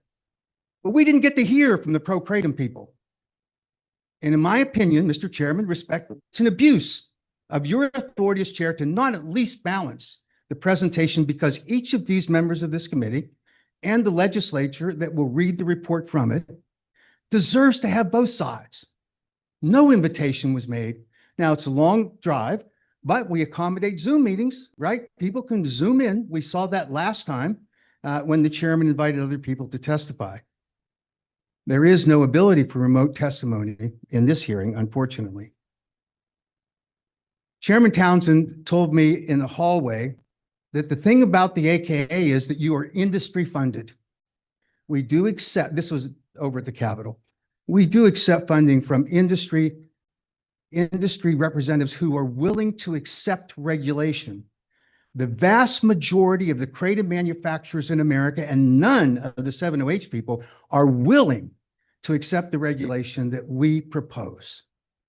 That's a problem. And yet we're industry funded. And yet each one of the groups that you're going to hear from today, for example, End Kratom Addiction, is funded by the addiction recovery centers. They just got a $50,000 grant that they highlighted on their LinkedIn page. Other groups are funded by the addiction recovery centers. So why is that important? Because the addiction recovery centers know that Kratom poses a threat to their profit streams. And if you look at the announcement that was made on June 1st of 2026, this year, by the National Institutes on Health, they are going to study an investigational new drug application for purified metrogeny, the principal alkaloid in the Kratom, for opioid use disorder. Now, two things are important about that. It validates the fact that people have reported that Kratom is helping them get off of opioids. It's not the problem. They're helping them. Purified metrogeny, not 7OH, right? Responsibly manufactured products. The second thing is, in order to qualify for an investigational new drug application, you have to pass an institutional review board, which is constituted of experts to evaluate whether you can safely consume the product. Purified metrogeny, not even the stuff you buy in naturally products, which is a much lower concentration. And that IRB determined it was safe. You would not put the subjects at unreasonable risk. And criticized what the FDA's dose finding study said. Read it. Dr. McCurdy explained it in the last hearing. This was a safety study designed to see whether or not they could then move to a human abuse potential study, which they did. And now that study is ongoing at Baylor University. This idea, Mr. Chairman, respectfully demonizing all of the kratom consumption and ignoring those people and not inviting people that should be invited here. We listened to more than 20 minutes from the chairman's friend, Mr. Breedlove, who is from an addiction recovery center group. Shatterproof is here, funded by the addiction recovery groups, and kratom addiction I've already mentioned. Mr. Templeton, who was a witness, is an expert witness and gets funded by trial lawyers. And yet industry funds us, and somehow we're not credible as you go along the way. The critical factor we all have faced here is exactly what the risk is of kratom use and all of that. The FDA has a FAERS database. It's called the Adverse Event Reporting System. Every death and every adverse event is reported to the FDA. They then evaluate to look for clusters of adverse events or deaths that are attributable to a substance, kratom. They look for correlations between the interactions between kratom and other drugs. And their responsibility is, and they do it, by the way, they issue black box warnings when they demonstrate a safety profile for a prescription manufacturer to say, do not prescribe this particular drug if your patient is using kratom. They can require black box warnings on. They haven't done so. They've studied it, evaluated. Go to the FDA and kratom webpage and go to the FDA and 7OH webpage and look at the scientific evidence that the FDA has generated, which contradicts, Mr. Chairman, your thesis that kratom should be banned. Naturally, kratom is not the focus of the FDA, not the focus of HHS, not the focus of DEA, and yet, Mr. Chairman, respectfully, that has been your crusade over the last 3 legislative sessions to ban kratom. And we don't hear this other point of view. And this committee, where you have determined where all the witnesses are, all virtually are overwhelmed with anti-kratom advocates, and you don't listen to the other side. You did not extend an invitation, Mr. Chairman. Yeah, Dr. Mr. Haddow, Eustace. Mr. Haddow, thank you. You can keep tirading if you want, but right now you've kind of repeated yourself. So Tirading? if you'd like to finish your comments, I'd be glad to ask you a couple of questions. The committee would too. Would you like to finish any other comment? We would. Please go ahead. And your characterization of my being on a tirade, I did not hear you say it of your friend, Mr. Breedlove, when he went on a rant. You didn't say, call his a tirade. You applauded it. Frankly, Mr. Chairman, I think that's offensive, but I'll conclude. Thank you, Mr. Haddow. You did not invite Dr. Marilyn Eustace, who testified during the legislative hearing, who is an world-renowned forensic toxicologist who explained the issues about tox reports. You did not invite to this hearing Dr. Jack Henningfield, who a former NIDA scientist who's done kratom research across the board. You didn't invite Laura Romney of the International Plant and Herbal Alliance, who's a kratom advocate, Dr. Heidi Sikora. No invitations were extended to them. And I'll conclude with this: enforcement. Enforcement is important. Georgia's enforcement is terrible. We agree. We advocated to include in the bill, which, Mr. Chairman, respectfully, you rejected, that there should be, for each kratom product placed into commerce in Georgia, the manufacturer had to provide a certificate of analysis from an independent firm, lab, documenting that that product was compliant with Georgia law. We required and advocated for labeling that's consistent with FDA requirements for dietary supplements and botanical supplements. We wanted to add money to have a web page so every retailer would know what the approved products were and that every consumer could go on and see what they were. You rejected that, Mr. Chairman. We wanted to provide the money through a tax, an excise tax on kratom products to fund enforcement. And Mr. Chairman, you rejected it. So I'll conclude with this final thing. Yeah, Mr. Chairman, Mr. Chairman, if I could. What's that? We are filing a complaint with the speaker, which I'll give you each member a copy of, because of the unfairness of how this has come. We do this with great regret. We want there to be a fair hearing because these members of this committee and the entire legislature should see a balanced perspective. This has been unfair. It's been biased. It's been completely for those kratom consumers who wanted to speak and couldn't, you didn't invite. We think that that's unfair. So with respect, I'll circulate to all the committee members. I'll hand up the complaint, but we're planning on filing with the speaker today. Thank you very much. I'm glad to take any questions. Yes, thank you, Mr. Hadow. And just a couple of remarks and committee bills, the roster, they've given suggested names. I've had lobbyists such as your lobbyist from the AKA. I have other lobbyists that represent Kratom that got witnesses on the last agenda as well, the researchers, as you know. So I'll disagree with you on that part. Mr. Chairman, And then those are not our researchers. Mr. These are people that are Excuse me. funded by the federal government. Mr. Hadow. And then a couple of questions too regarding the earlier video you saw. How does that, I know that's one of the AKA companies, does that represent how you feel about, is that targeting youth? Was that not a targeting video, or how was that? I'm asking about the video, Mr. Hadow. Yes, with the American Kratom Association, as you know, Mr. Chairman, which you've ignored, we've advocated for more regulations on the advertising and product formulations. I don't like some of those products, but take a look. What you didn't show, Mr. Chairman, you have the pictures of the 7OH products which appeal to children, dozens of them. You won't show those because, again, you want this to be I about think natural this is Kratom. where we've talked before. We have an agreement about 708s, that's for sure. But you won't show also, those products Mr. that are Hadow. appealing to children. The meeting at special Yes. session, some of those packagings. Yes. Okay, let's move on. Yes. I mean, We're gonna move. talking about the exposure of Kratom to young adults. I agree. Okay, let's focus on that. We've seen the packaging that you have talked about. It was in the meeting in a lab.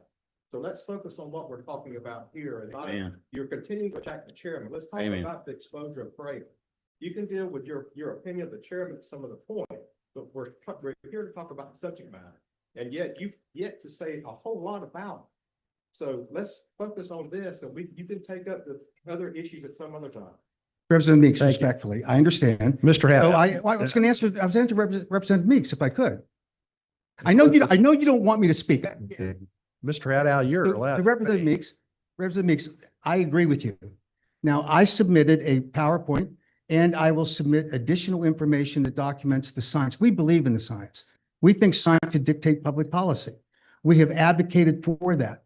We encouraged the chairman to allow some respected scientists funded over $100 million in NIDA funding went to the university. Well, most of that went to the University of Florida.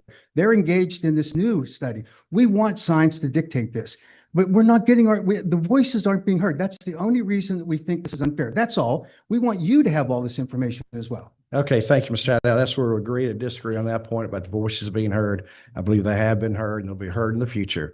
So anyway, appreciate your testimony. If you do look at, if we have other questions, but one of the things I do want to ask you too, besides that, is we keep going around two other topics.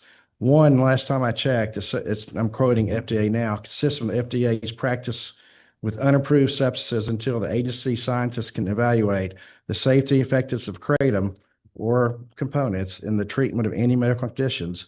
FDA will continue to warn the public against the use of Kratom for medical treatment. The agency will also continue to monitor emerging data trends to better understand the substance and its components. Kratom is not appropriate for use as a dietary supplement. I think we've heard that name quite a bit today. FDA has concluded from available information, including scientific data, that Kratom is a new dietary ingredient for which there is inadequate information to provide reasonable assurance that such ingredient does not present a significant or an unreasonable risk of illness or injury, and therefore dietary supplements that are containing Kratom are adulterated under section 402F ... So anyway, that's in response to a little bit earlier. So there is a concern about that if some marketers are trying to say they're a dietary supplement or a food product. In the same way, Can I answer that? supporting, you mentioned it earlier in the presentation. So I I'm just- responding I to what want, you said. no, but I want to clarify Last- what you said because it's last point incorrect. Before we have additional questions. Questions regarding getting into the country legally. I know there's red flags from customs. We've heard that testimony before. We've seen it in here, got documentation of it. And so that's a, like I said, multi-billion-dollar business. And we just want to make sure we keep things safe for Georgians. Do it the right way. Make sure it's labeled correctly. If it's regulated, we regulate it, we enforce it. And that's what we're looking at now. So I do appreciate your testimony and, Can I respond, Mr. Chairman? I can respond to the FDA issue about dietary ingredients and supplements. I can respond to the import alert. well, I was Like that. responding to your earlier comments. Well, no, I didn't got say the anything information about in front import of me. alerts, Mr. Chairman, respectfully, and I can answer I'm the asking FDA other issue. committee members at this time. If they So have you're not other going to let me questions. answer that. I have a question. Representative Corbett. Thank you, Mr. Chairman. Not sure I've ever seen a situation just like this where somebody's attacking the integrity of the chairman of the committee. So not sure that's a good strategy, but back to what we're talking about, we talked about it being regulated, Kratom being, highly regulated, but the enforcement part of it is not happening. How do we do the enforcement? What, in your opinion, to address the enforcement issue, what do we do? So thank you for the question. What we recommend is that, as I mentioned, every product's registered with an independent lab certified certificate of analysis compliant with the product, that you have a web page that's published by the state showing every compliant product. So a retailer knows that if they're selling a product that's not on that list, that they're going to be subject to penalties and fines. They should be. And it allows every consumer to know what the products are. So we think that's important, and fund the actual enforcement inspectors so that you can go out to the stores. And in the last hearing in the Senate, when we talked about enforcement, Senator Glass, I think it was, had asked the chairman, what is the enforcement mechanism? And he couldn't answer. And it was Matt Weatherington who came to the table with him and whispered, it's local law enforcement. They can't do it. They're not doing it. They're not in, they can't. How could they possibly know? And if we don't enforce, no matter what law we Right. pass. I agree. And that's why in October, we're getting fiscal notes from Department of Revenue and the Department of Ag about enforcement. That's why in the one bill you mentioned last year, the past 2 years that were in the House, didn't get across the schedule because the Ag didn't have a plan or the money flow for that. So that's a good point. But that's where we followed up between the Ag and Department of Revenue. If we do keep it on the shelves, how they could enforce it and how much would it cost. I think we had a question online as well. Yeah, thank you, Mr. Chairman. Thank you for your testimony. I think I have 3 questions, if you'll indulge me. They're all yes or no questions, so I think it should be actually pretty fast to get through. The first one, just harkening back to something the chairman brought up, yes or no question. Is Kratom FDA approved for any medical indication or health use? Yes, It is not. I can explain. You're saying that Kratom is FDA approved for any clinical indication or health use? For the health use, yes. That's not what the FDA says. That's So- that's not correct. Under the respectfully, Representative, under the dietary supplement, health and DSHEA, I'm sorry, Health Education Act, there is a process where a Kratom manufacturer can submit to the FDA a new dietary ingredient notification. There have been many companies that have done that. It requires the FDA then to evaluate the safety data provided by the FDA, by the manufacturer, and then the FDA can object, and then they resolve it. All And right. then at the conclusion of that process, and there have been many companies who have gone through that process, entered the marketplace, the burden is on the FDA to take them off the market if they think they're unsafe. They haven't done Okay, so. so it's just as noted, Kratom is not currently FDA approved for any health indication or medical use. That's not true. Here's the second yes or no question. I think we can generally agree on this committee and pretty much overall that synthetic extracts of Kratom, including 7-hydroxymetragenine, should be more regulated because of their higher potency. However, I think distinguishing between these two products as though they are totally different gives a sense that Kratom itself is safer than it is because you're treating 7-OH as this entirely novel product. So the question is, are 7-OH and metragenine metabolites of Kratom? No, They're not. no, Wow. and I can explain. You must have a different fact pattern than. Representative, respectfully, the 7-OH does not occur in the natural plant. It is a metabolite, but metragenine is an inherent alkaloid among 50 plus alkaloids that Dr. McCurdy describes as a symphony of how they work together. 7-OH occurs after harvesting in the catalyzing during the drying process. And it occurs as the FDA described it and as the HHS secretary described it and the DA administrator in trace amounts. It's only when it is chemically manipulated that it becomes an opioid because they flip the content of 7-OH to being the majority of the product. During Prohibition days, we wouldn't call corn moonshine. You cannot call metrogene 7-OH. They are not the same. They occur only in trace amounts.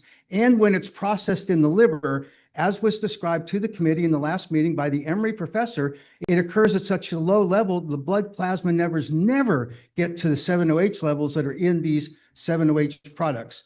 That's the problem. So as noted, 7-OH as sold is a synthetic extract from the kratom leaf that is more concentrated. However, what it means when you say something is a metabolite is that when it is converted in the human body, as in when you take kratom, that's what metabolite means. And also just to clarify that 7-OH, though we use it sort of casually,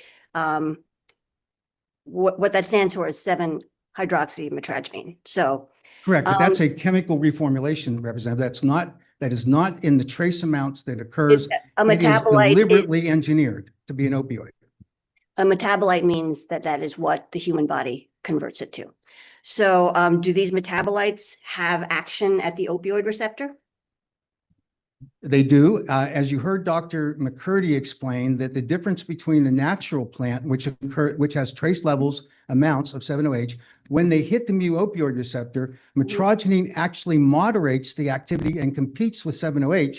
And that's why it has the partial agonist effect that goes to the sector of the brain that improves your mood, gives you a little pain relief, not to the euphoric high. 7-OH, when it's the dominant product, competes at the mu-opioid receptor, it overwhelms metrogene, goes to the euphoric high center, puts you at risk for respiratory depression. So given that 7-hydroxymetragene and metrogene are metabolites of kratom, and they have action at the opioid receptor, do you think, this is a yes or no question, do you think that substances that have action at the opioid receptor, AKA opiates, should be sold over the counter and at gas stations? Trick question, no, Not a trick emphatically question. no. It's a trick question, respectfully, because natural kratom products at the levels at which metrogene and 7-OH occur, and you can look at the FDA data on the FDA and 7-OH website, shows they are dramatically, chemically, deliberately engineered opioids, which the 7-OH is, where metrogene is not classified as an opioid. Many things have activity at the mu-opioid receptors, as you know. They are not full-blown opioids. And that the chemically engineering done by the 7-OH manufacturers makes them into full-blown opioids. They are synthetic, chemically manipulated products. Just to be clear, the definition of an opioid is something that acts at the opioid receptor. That is literally the definition of what opioid is. It does I not involve- respectfully disagree, there is no way that the FDA calls kratom an opioid or scientists call it an opioid. The metrogene, they don't do that. And this is an absurd example, but cheese operates at the opioid receptor level because of the content of cheese. It is why pizza is the most popular food in America, because it stimulates people because of activity to mu-opioid receptors. We do not call cheese an opioid. We'll leave it here. Appreciate your interesting fact pattern. Appreciate you. Thank you, Representative Al. Any other questions from the committee? Yeah, I have one. Do you take kratom? I do. 10 years. Okay. Yeah. The question that I want to say to everybody is, or the point that I want to make is that kratom is effectively not legal to be imported in the United States for human consumption. That's what it says. I agree. That's what we were testified about. So why are we sitting here going around slinging all this stuff when it's supposed to be illegal? If it's illegal, it's illegal, and we should enforce it. So that's my point to it. And there are a lot of people that have been hurt by this stuff. You show those products over there. We all use some of the, I've never had a Monster drink. I don't need a Monster drink. But you know, a cause of death can be caused by obesity. There's a lot of different things that can be done to cause you to die. But we have a situation here with this Kratom that it's taking over some young folks, and it's taking over people vulnerable that don't know. Now, I'm one of these skeptics. I'm old, you can tell. I'm probably older than you are, but I don't like medicine at all. But we need to make sure that we follow the law, and the law says it's not supposed to come in the United States of America for human consumption. To me, that is the overlying reason that we should look at this. It's illegal. Thank you, sir. So Representative, I'm 76. I'm not sure how we compare in age. You look younger than me. But I can tell you this, that you have a fundamental misunderstanding of the import alert. Let me explain. You cannot import Kratom and then ingest it in its raw form. So in order to import, the importer has to declare in advance to the FDA with a document that they submit, and they say, I'm importing Kratom. It is not going to be used for human consumption. It'll be used for reformulation into a product. The FDA at that point can seize the product. They have done that occasionally because they suspect that the paperwork wasn't properly filled out. They're not certain that they're not just going to issue it for human consumption. Then they release it. This is done commonly. The reason there are 24 million Americans using Kratom today is because Kratom is coming in legally when they follow the proper procedures and paperwork. And trust me, if the FDA did as you're suggesting, they would stop it at the border. It all comes in, with the exception of a little bit from Hawaii and a little bit from Florida. It all comes in from Southeast Asia. So this is not difficult, and it all comes in registered documentation. There have been bad actors who tried to evade that process, call it fertilizer, food dye, and they're using it just to sell to the powdered Kratom to everybody without reformulating it. So that's why product COAs, certificate analysis, are very important along the way. It's not, as you suggested, illegal for Kratom products to be imported into the United States. Okay. Thank you. Any other questions? Yep. Representative Meeks. Thank you, Mr. Chairman, and thank you for your comments. I'd like to acknowledge that there are those who utilize Kratom for different purposes that is helpful to their health. Understand that. This committee today is, as we have talked about, is talking about the youth exposure to Kratom. That's our focus today. We acknowledge that the manufacturers and there are packaging that has been attractive to kids. We've seen it with other products that other committees have developed policy to regulate in our state. And given the health benefits that we hear that Kratom can use to be treated, my question is simple. It ain't a trick question. It's just simply, should things and substances of this nature be sold in a venue that is so readily available to those who don't know what they're taking? Thank you for that question.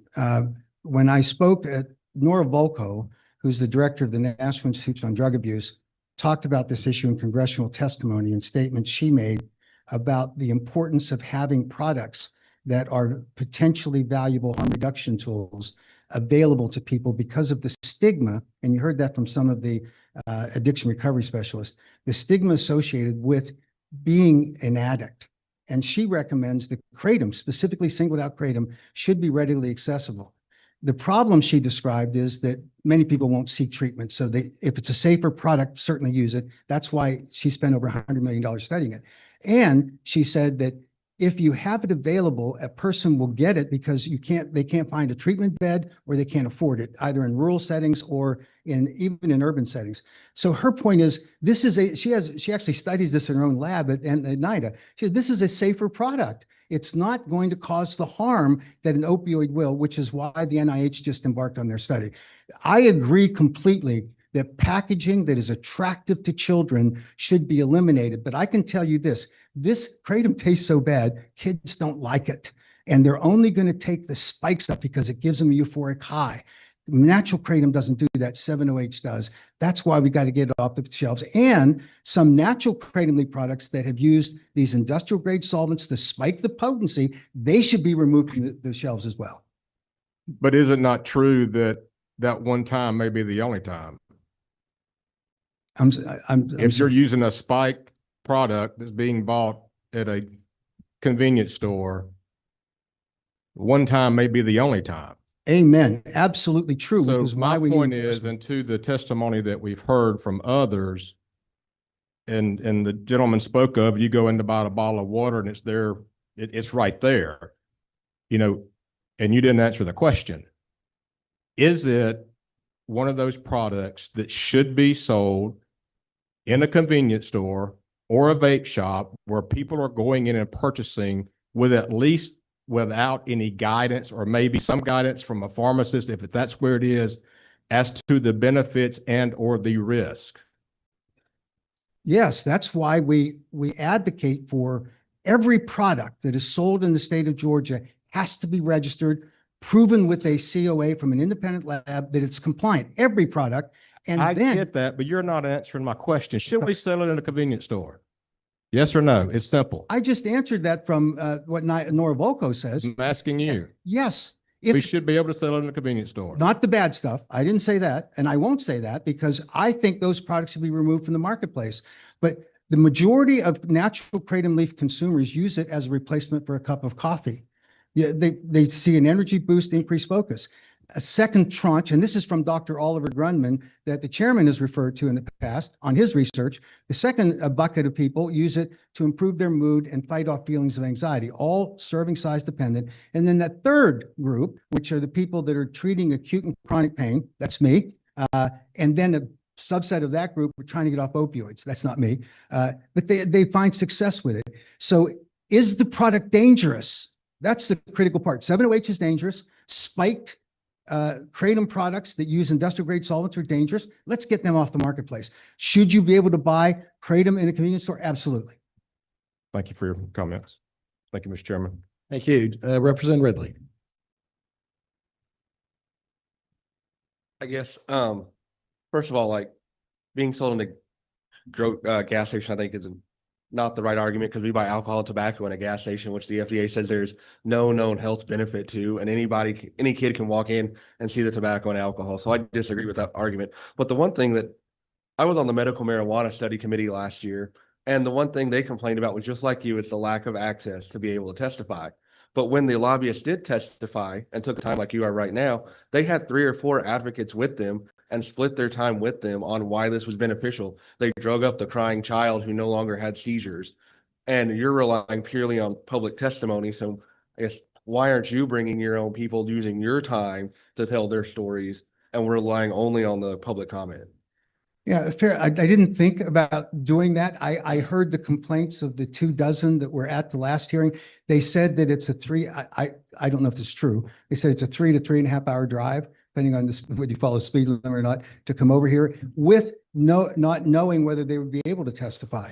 And when I looked at the agenda, I abandoned the scientific discussion. I'm going to submit that. I did submit the PowerPoint, but this was so, I'm sorry, stacked.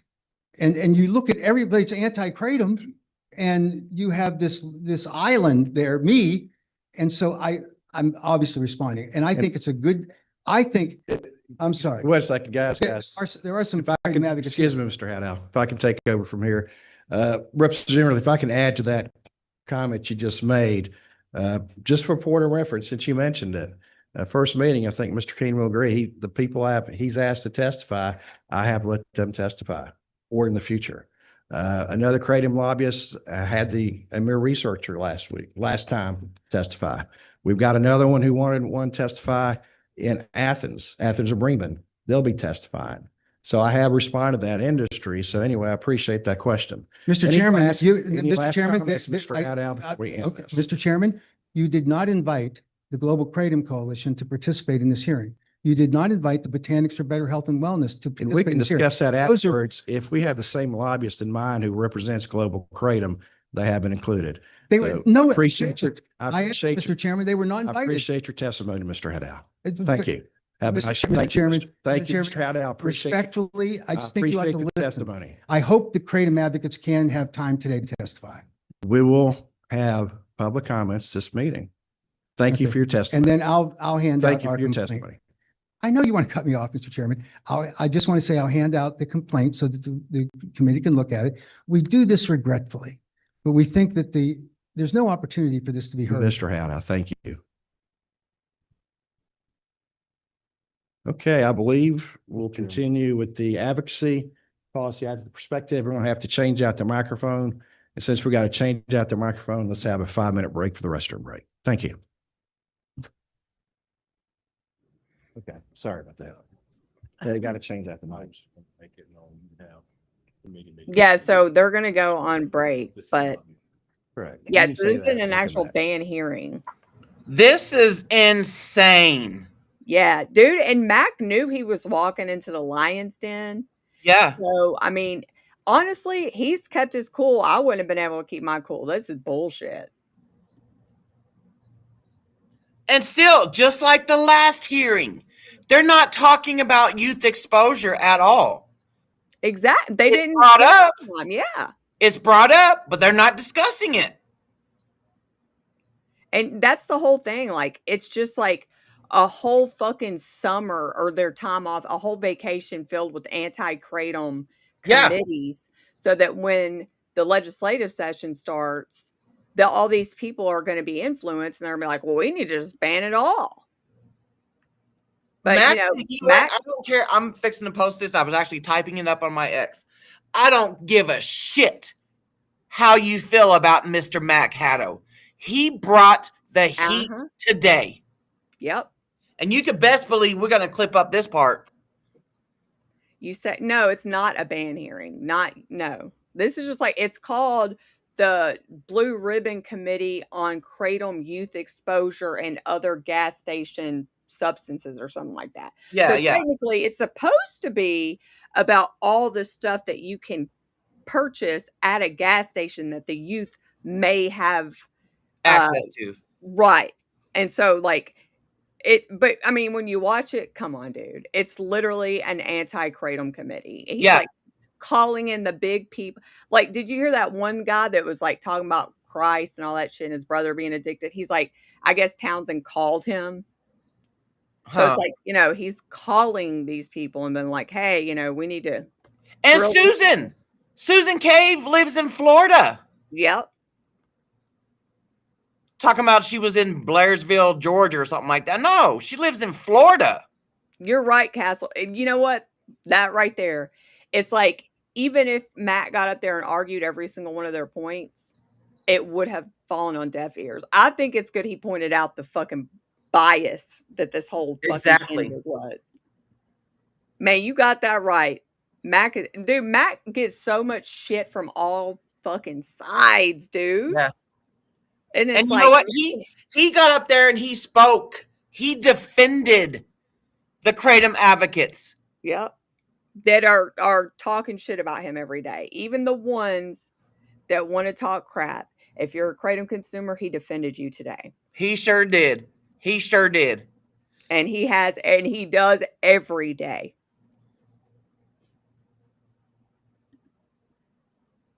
He was on fire. He brought the sermon. Yeah. And that's the thing. That's the thing. Like, if you think, okay, so the whole title of this committee. So why are gas stations selling to kids? Yeah.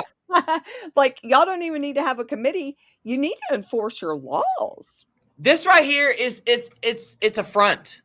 It's a front. This is a side hearing because Townsend didn't get his way earlier this year because his bill died. He wanted to ban Kratom again this year. He comes every year with the ban bill. Yeah. Then he wanted it put behind the pharmacy counter. So he couldn't get the ban. So he compromised with putting it behind the pharmacy counter.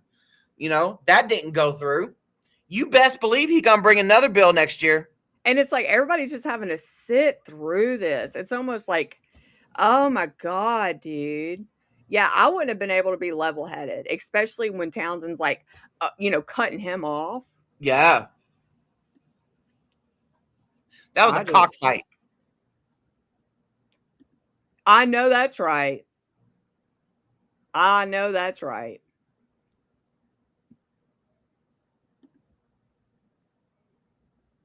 Yeah. Because I think he said something like at the last hearing, there was 24 pro-kratom advocates that were there and didn't get to speak. They You know, need to because just round up all the people that are selling to these gas stations and like fine them or something. I don't know. oh man. Selling to kids. Yeah, and not only did Kolodny testify last time, but Shatterproof testifies today. Yeah, yep. Shatterproof is huge Suboxone dealer. Yeah. And the in Kratom addiction testifies today.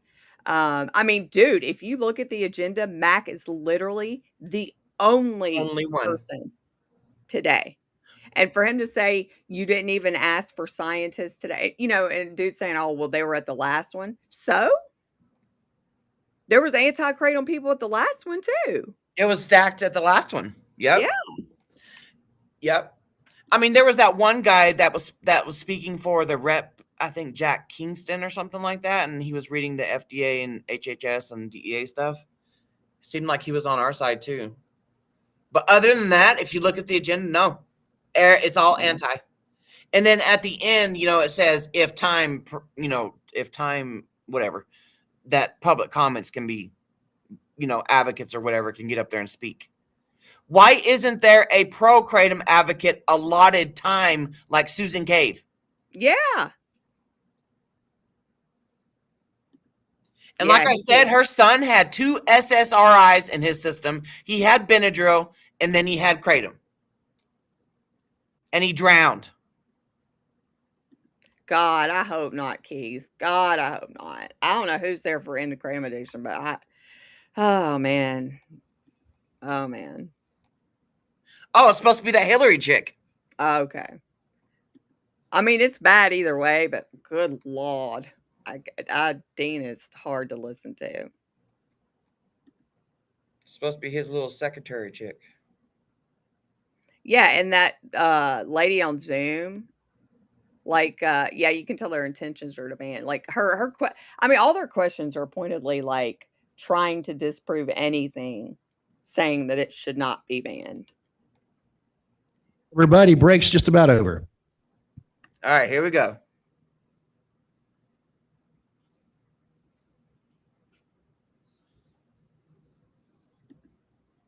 Oh.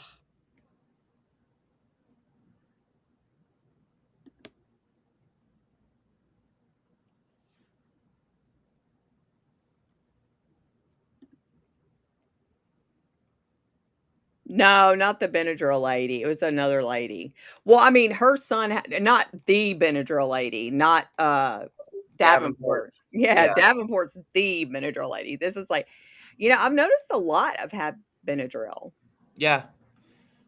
Zoom lady thinks she's an MD. She is an MD. Yeah. Well, she's a doctor of, I don't remember what it was though, but at the last hearing, she was posting up, kissing Kolodny's ass on X. Yeah. Didn't even reply to none of my comments. None. That's what I'm saying too. Like, this one is hard. Like, I can't, dude, I saw Max sitting there in the audience just stoic, and I'm like, dude, I could not sit in this room. I couldn't do it.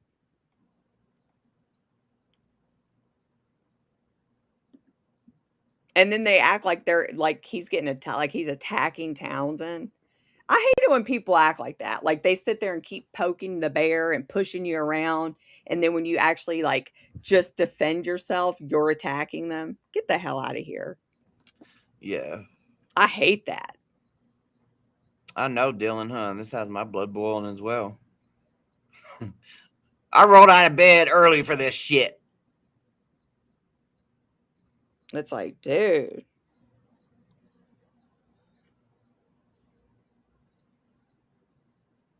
But yeah, I mean, at least we're all sitting here watching this bullshit together. Yeah. Yeah. Oh man. We can all have a collective blood boiling session, and that Yeah. right there just furthers our advocacy even harder. Dude, this 708 crap, dude. It's like, my thing is like, if the DEA is about to take action, why waste your time on all this? Like I said, this is nothing but a front. This is nothing but a front. This right here, it produces news articles that come out, you know, and that way it spreads to the public even further. So that when he brings his ban bill again next year, you know, it'll already taint the news. You know, it already taint the people reading the news. Okay, everybody, we'll go ahead and get started. Next, Here we I'll just tell go. you how the agenda is going to run. We'll have Lee Kaufman, Vice President Public Policy for Shatterproof. She'll be online. Hillary Teshek from Kratom, Dorson, should be online. Next, we'll go back to Amber Young, who's See, that's here. only Amber, the people appreciate who you wants being here. online can Thank you very testify. much. And we'll get you in just a few minutes. And so if we can kind of queue up Lee. You're physically here. That's right. I knew that. He Thanks said for being here. Kratom Dorson. He did? Yeah. Yeah. Not a terrible place to have to visit.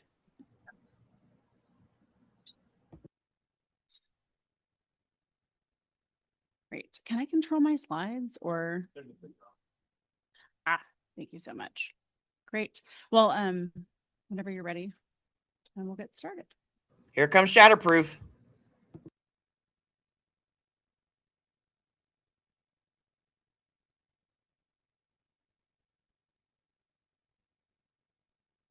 Alrighty. So my name is Leah Kaufman. I am Vice President of Public Policy at Shatterproof. We are a national nonprofit organization dedicated to addressing the addiction crisis. We do a lot of different work, including stigma reduction, so people aren't afraid to go and seek treatment. We focus on access to care, and we've done an increasing amount of work around youth protections over the last 2 years, specifically related to emerging substances. A lot of that in the last year was focused on intoxicating hemp products. We work with partners at other organizations like Partnership to End Addiction to implement best practices that we know work when it comes to protecting youth. And Kratom has been an increasing issue of concern for a lot of the states we've been working with the last few years. So today we'll go over those best practices. I actually saved them for the end. I wanted to go through a few state examples. We're doing work all across the country. The last year or so, we've been working actively with 12 states, and we've been able to pass youth protections in 7 of those. And we're working now with kind of this wave of states that passed early Kratom Consumer Protection Act bills that are now finding gaps in those. And then we'll talk about enforcement. I think several people brought up enforcement and the challenges there.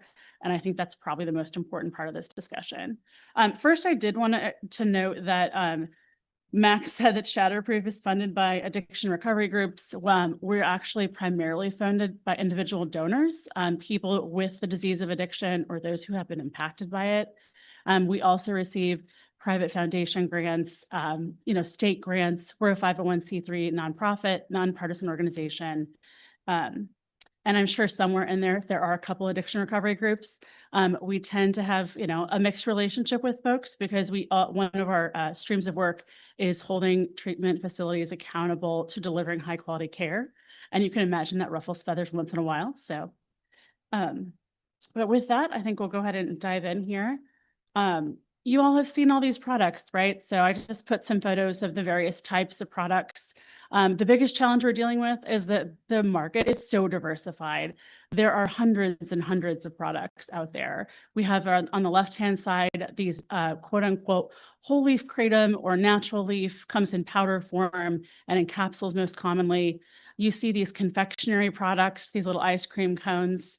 And I believe it's the Kratom Industries, supported Dr. McCurdy, who actually puts up this ice cream cone slide a lot to talk about, this is technically 3 servings. He said that in a slide presentation once.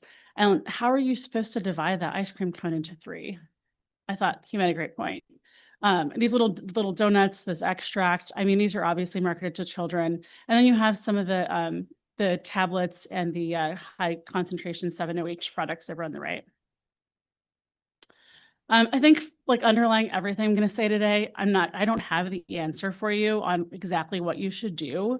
We're going to, there's so many unknowns with Kratom because there hasn't been the type of safety and efficacy data, the long-term research that an FDA approval process would subject it to, right? So I think first and foremost, you cannot assume that a for-profit industry is going to act in the best interest and is going to regulate themselves appropriately.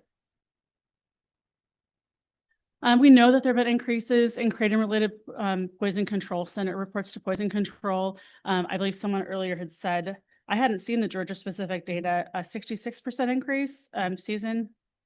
That sounds, a little bit higher than what we're seeing out west. I'm in Texas. I know we've had a really high rate there as well. We're also seeing, and part of the challenge with this is someone mentioned adverse event reporting and data. You cannot improve what you aren't tracking. So I think this is so critical. So you have the Poison Control Center data, you have EMS data. So we looking at the increase in EMS calls linked to Kratom.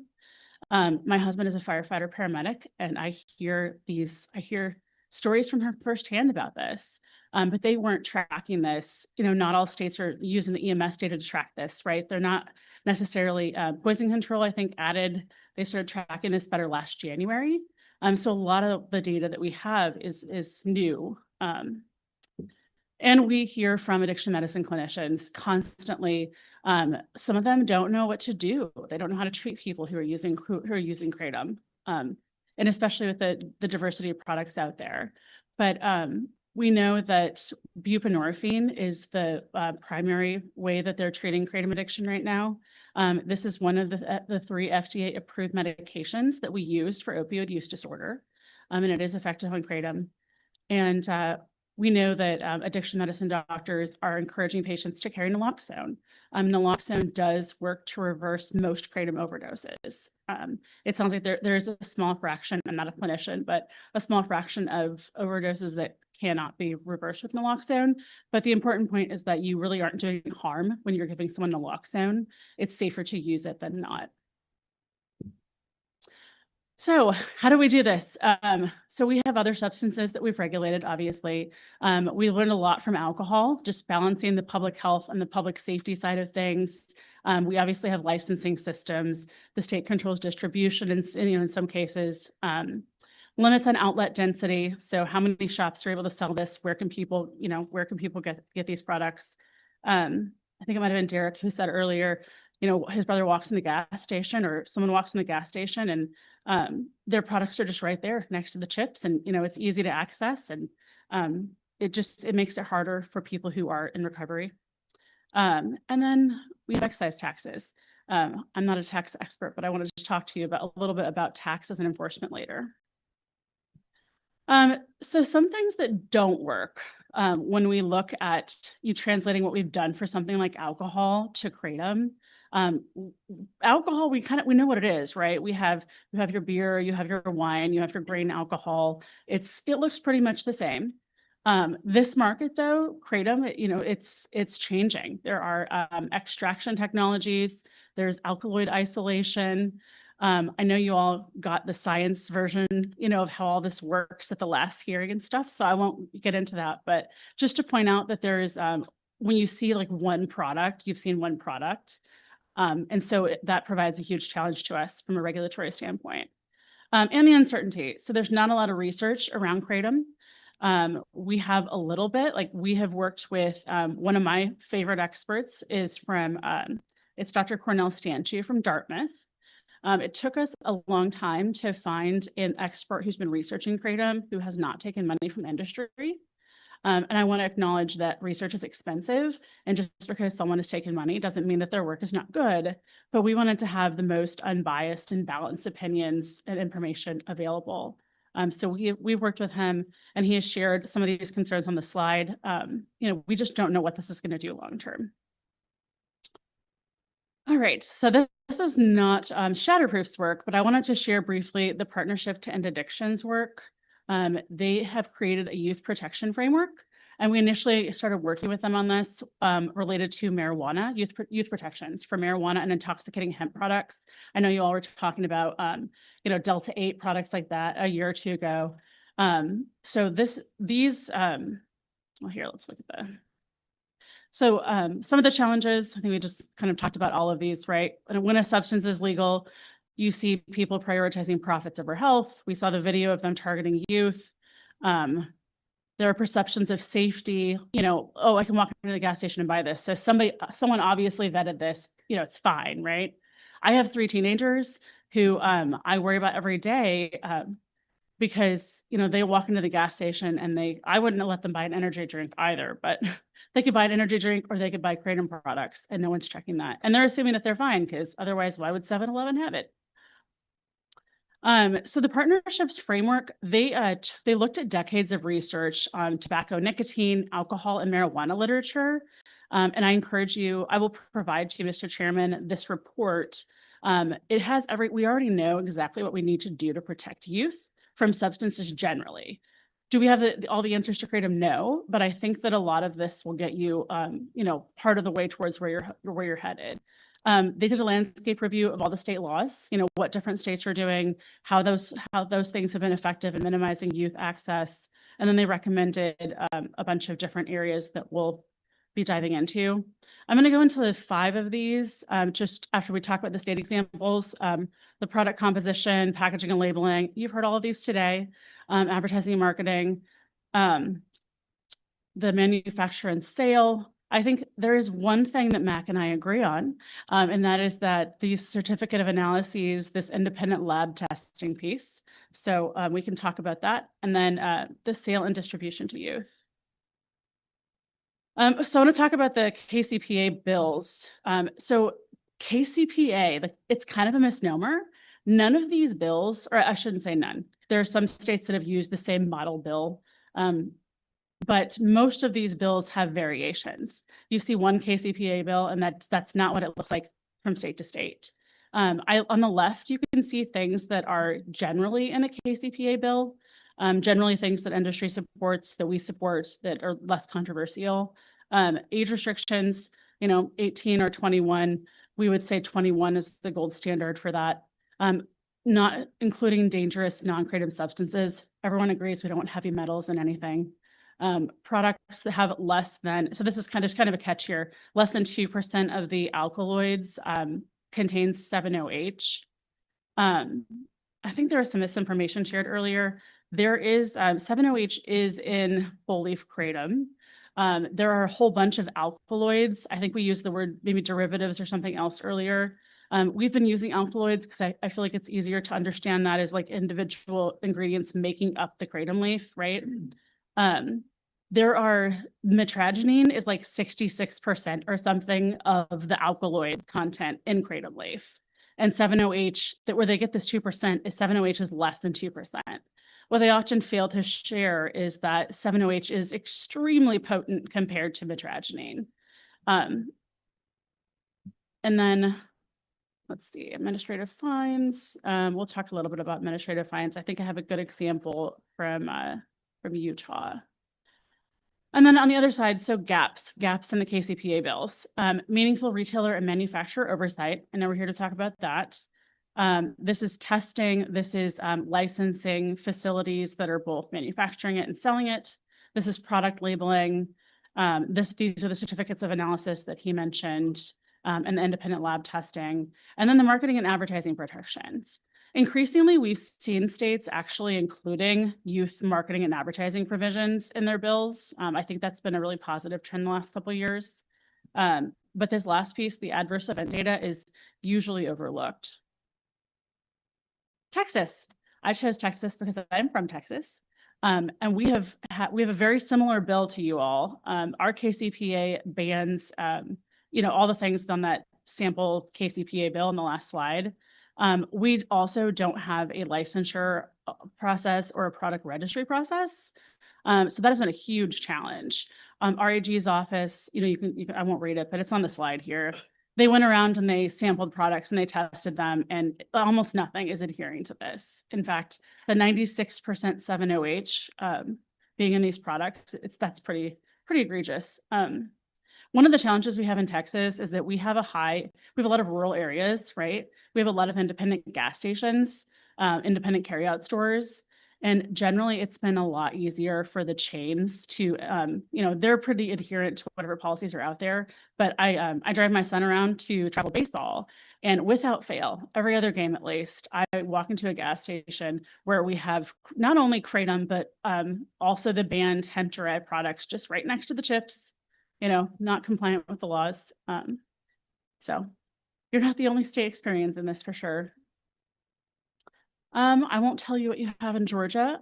Just this slide is, this is complicated. If you're going, you have to have a really complex regulatory infrastructure in order to enforce. And then there's the alternative to a regulatory structure, and that is, of course, scheduling. Kansas this year had looked at, they had initially looked at scheduling 7-OH and ultimately decided to schedule both 7-OH and metragine products. They wanted the clarity that scheduling offers, and giving law enforcement a much clearer tool to address illegal manufacture, distribution, and sale.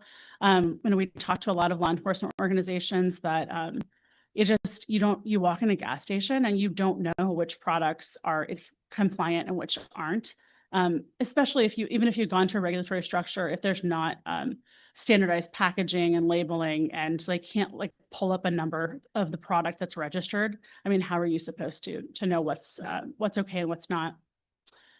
So this is obviously, something that addresses a lot of those complicated questions, but it also comes potentially with some, downsides. I think one thing that Kansas did, we would caution against criminalizing consumers. So when you add something, you schedule it unless there's a carve out for personal possession. You're criminalizing these individuals who might be struggling with this. We know the war on drugs didn't work, not in that way. We would focus on manufacturer and distributor compliance and penalties on that side of things if you were to go a scheduling route. So I never thought I'd see the headline that Massachusetts follows North Dakota, but we all agree on something, I guess. So Massachusetts did in fact follow North Dakota in scheduling or emergency scheduling Kratom. North Dakota has a special session that starts in September where they're specifically looking at this. They're prohibiting all Kratom products in North Dakota. And then on the Massachusetts side, I wanted to note a few things that were unique about what Massachusetts did. They did the same thing as North Dakota on the scheduling front with a couple important programs tied to that. So they're pairing the scheduling with the public education effort. If you were going to schedule something, you have to think about, I think someone here pointed out, there are people who are using these products who might be dependent on them and may experience withdrawal. So you would want to make sure that you're connecting those people to treatment. So Massachusetts has, they're trying to connect people to care. They have a public education effort to explain what the products are, because as everyone has agreed on also, it's complicated. You don't know what's in some of these products. And then finally, they have been educating people that naloxone can be used to reverse overdoses. So I would believe all of that is really positive. That's it. On the regulatory side, I love to use Utah as an example. Utah has one of the longest regulated Kratom markets in the country. They've been doing this for a while and they have learned a lot of lessons. They had started off with a KCPA that I think was fairly similar to, the sort that Georgia started with. But this last session, they refined that based on the experience they've been having. The Department of Agriculture was one of the primary authorities regulating it. And there are a lot of challenges on the enforcement side. So I think the best thing that they did in this bill was they moved all of their products to, you can't sell in gas stations and convenience stores. So they're all in tobacco, like licensed tobacco smoke shop type facilities. And then extracts and products made from extracts can't be sold. They have had a product registry and a licensure process. From what I understand, they were having issues staffing that, like the dollars to operate the enforcement, people to go out and test products. it looks like they're focused on improving that piece as well. And what else on Utah? I think it'll come to me. West Virginia. All right, so this is a little sticky because I know that, or I understand my limited tax understanding that Georgia money, if you put money towards enforcement, I mean, it would have to go to the general fund. So I think if you were to tax these products, you aren't automatically able to do what West Virginia did, but I wanted to share it as an example to consider. They have a wonderful permit process. So they have fees from for licensure, fees for products added to the registry, and they have tax revenue, an 11% privilege tax on all Kratom products. That is divided into 3 different pots of money you can see on the slide. So the Department of Agriculture is getting the bulk of it because they're doing most of the enforcement. Alcohol beverage control is getting a piece of that. We've seen more states that are not just relying on ag, but they have the alcohol beverage control, or even the cannabis control commissions or similar group also doing some enforcement. And I don't know what you all have here. I think you have. Yeah. Okay. And they have a substance abuse fund. I love that piece. I think it's so important to have put money towards, public education, towards programs like naloxone distribution, all the good things they're doing in West Virginia.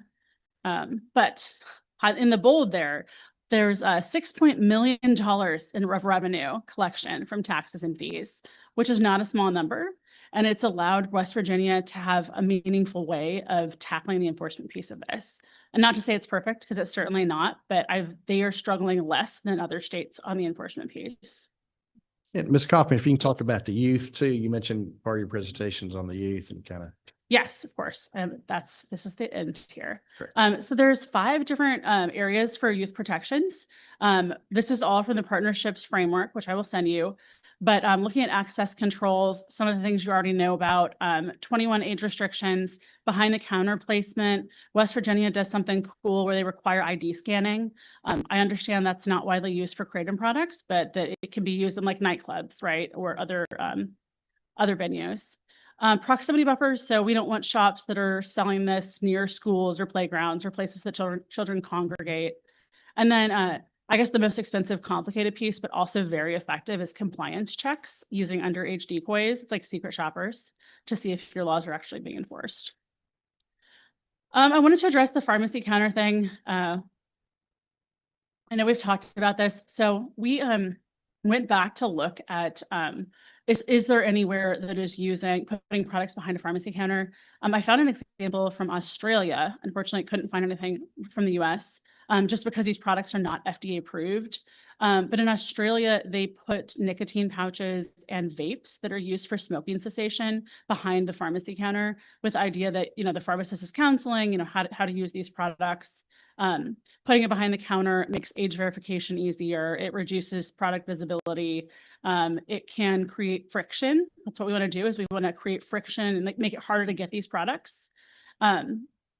But I think it also comes with the risk of maybe legitimizing or making these products feel safer than they necessarily are, than we have the data to show that they are, right?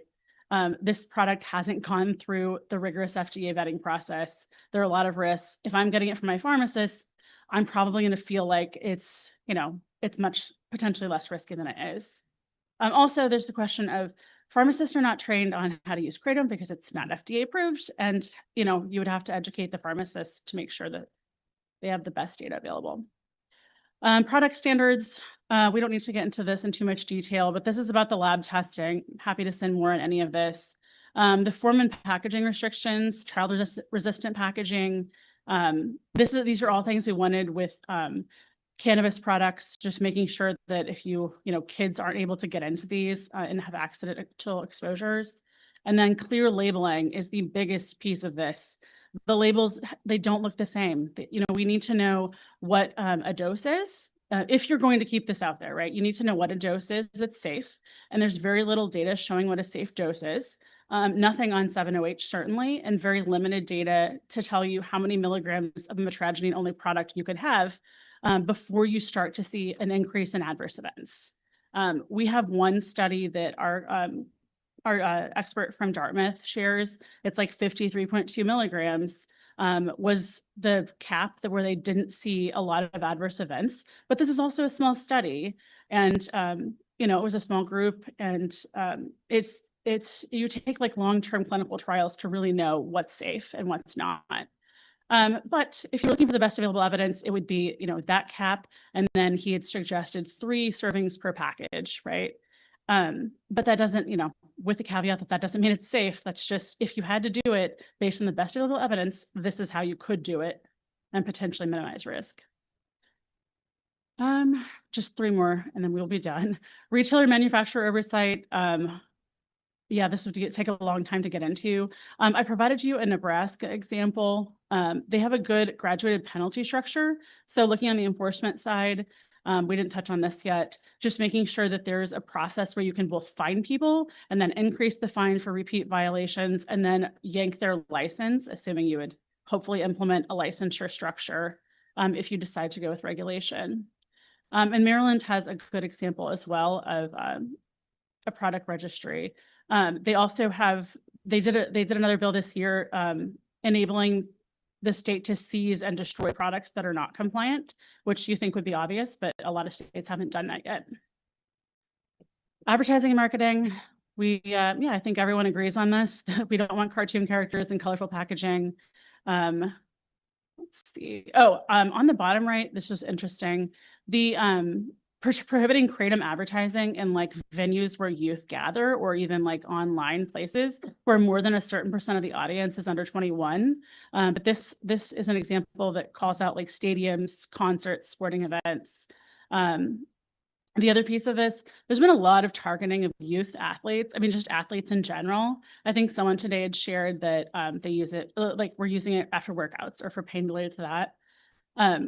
For a long time, I think it was one of the football leagues, not the NFL, but was a mainstay. They had like a Kratom manufacturer as one of their primary sponsors, and they obviously discontinued that. And you now see all of these groups recommending that their athletes don't use Kratom products. But I think it's just, you know, good to be aware of. This is a picture of a product called Kratom Workout. And there are claims that, you know, you shouldn't be able to permit claims that it can treat certain conditions like anxiety. And finally, just to reiterate the adverse event violation reporting, you need to have good data on what's happening no matter what you do. You need to make sure that whether it's wastewater surveillance or it's poison control or it's EMS or it's fire or it's testing data from law enforcement agencies, you need to know what your baseline is and whether like how what you have done has reduced harms. But I think that is it, and I'm happy to answer any questions. All right, thank you.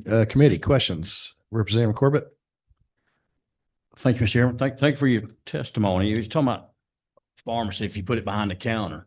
Would a pharmacist even be willing to do that, being it's not FDA approved? What kind of liability would they be assuming if they do that? Or, I mean, that's would be an issue. I think. That's a great question, and I cannot answer that. I don't.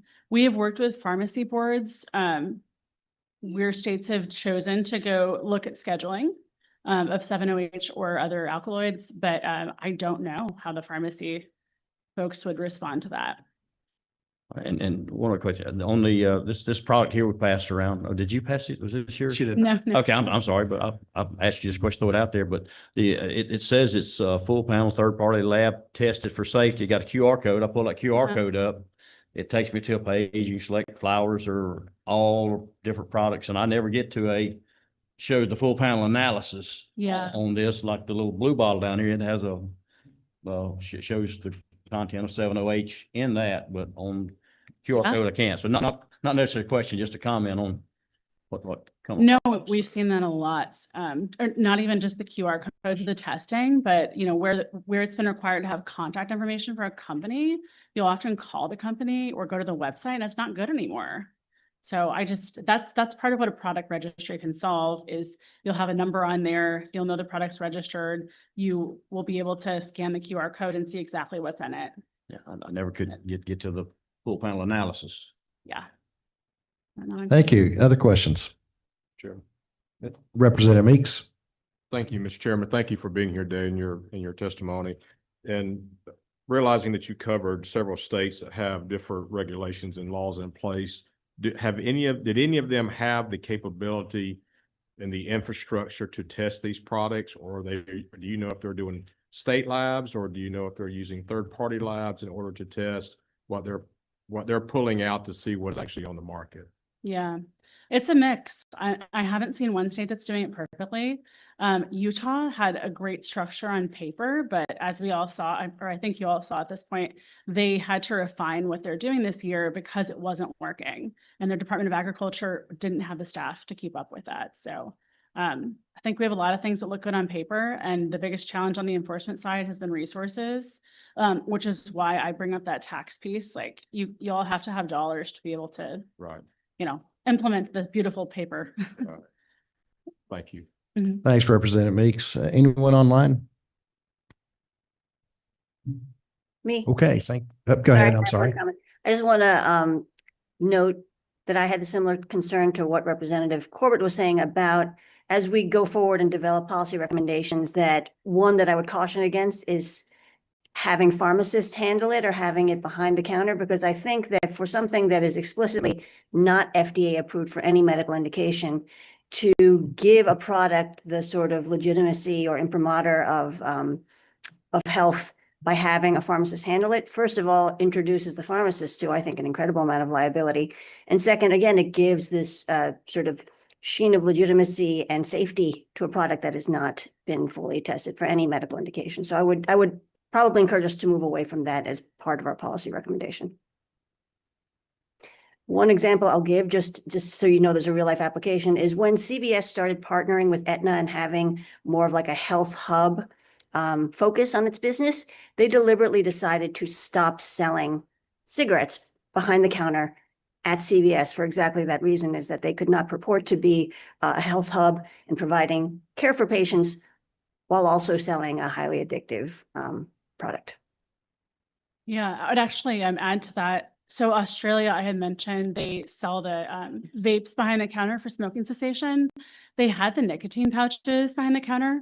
But recently, over the last year, they started to see kind of the same thing we're seeing in the Kratom market, this diversification of products and like not having them properly tested. What they said was in it wasn't in it. So they've removed those from the pharmacy counter just 2 weeks ago because of that. And also because of the videos of youth using these nicotine pouches on social media. And we see a lot of that with Kratom and these other emerging drugs too. Okay, thank you. Anyone else? Okay, thank you, Ms. Coughlin. Thank you, Mr. Chair. Appreciate y'all's time. Okay, last person for this area of policy, advocacy, and industry perspective, Hillary Teslek. She's Executive Director of End Kratom Addiction nonprofit organization. I believe she is online. She was. Did she have to roll off? Okay. If she's still not there, we'll go ahead and go to Amber Young.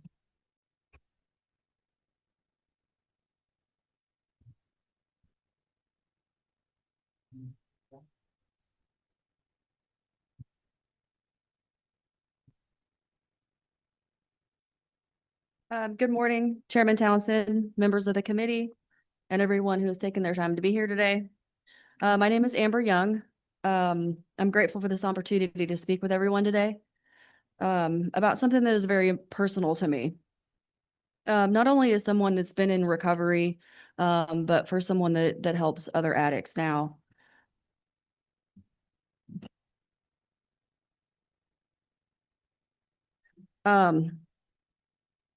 So I earned my bachelor's degree right here at this college in psychology, and then I earned my master's degree with LSU just this May in social work.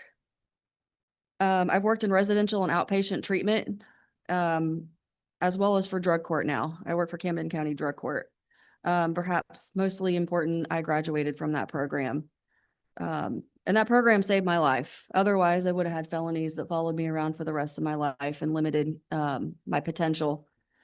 And I know what it looks like firsthand when someone's given the opportunity to change their life.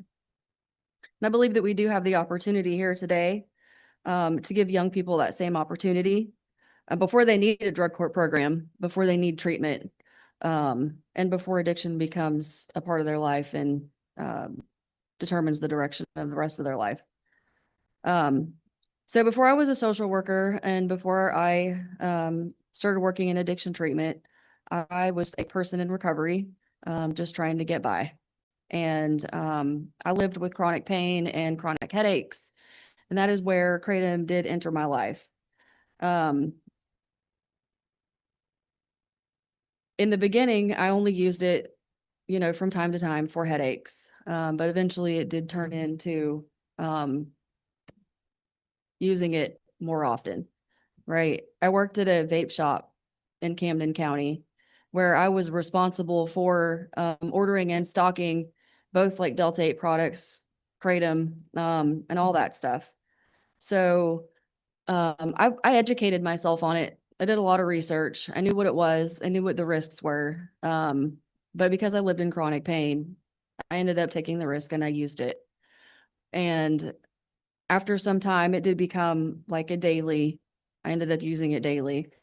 And I had the awareness and I knew what was going on and I was able to quit.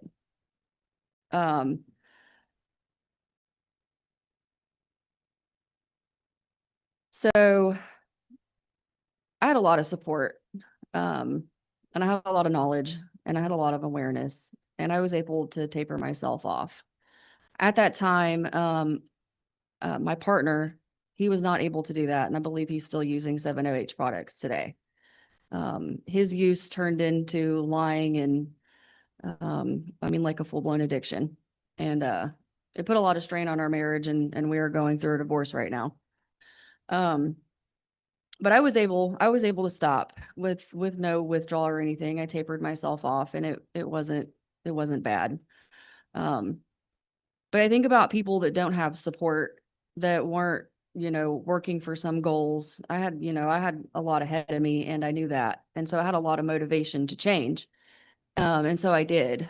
But, for people that are living in isolation, have severe mental health problems and no support, I don't know that they would be able to do the same.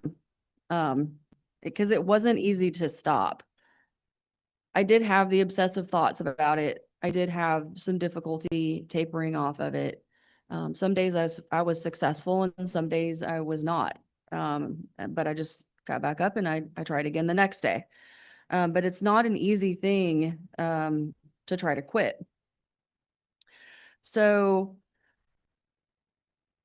it's not just an issue of willpower, right? Like for me, I had already been through addiction and went through substance abuse and alcoholism. So those pathways were already in my brain, and they were just reactivated by the substance. I was able to get access to healthcare, and that was part of what helped me stop, because I could address my underlying health concerns and get properly medicated and not continue to self-medicate. But a lot of people don't have that access. I don't know if y'all have ever tried to get somebody on Medicaid, but it is almost impossible in this state unless you're a pregnant woman. It is very difficult. I walked in as a case manager with a man who couldn't walk. He was in a wheelchair and needed surgery and he could not get it.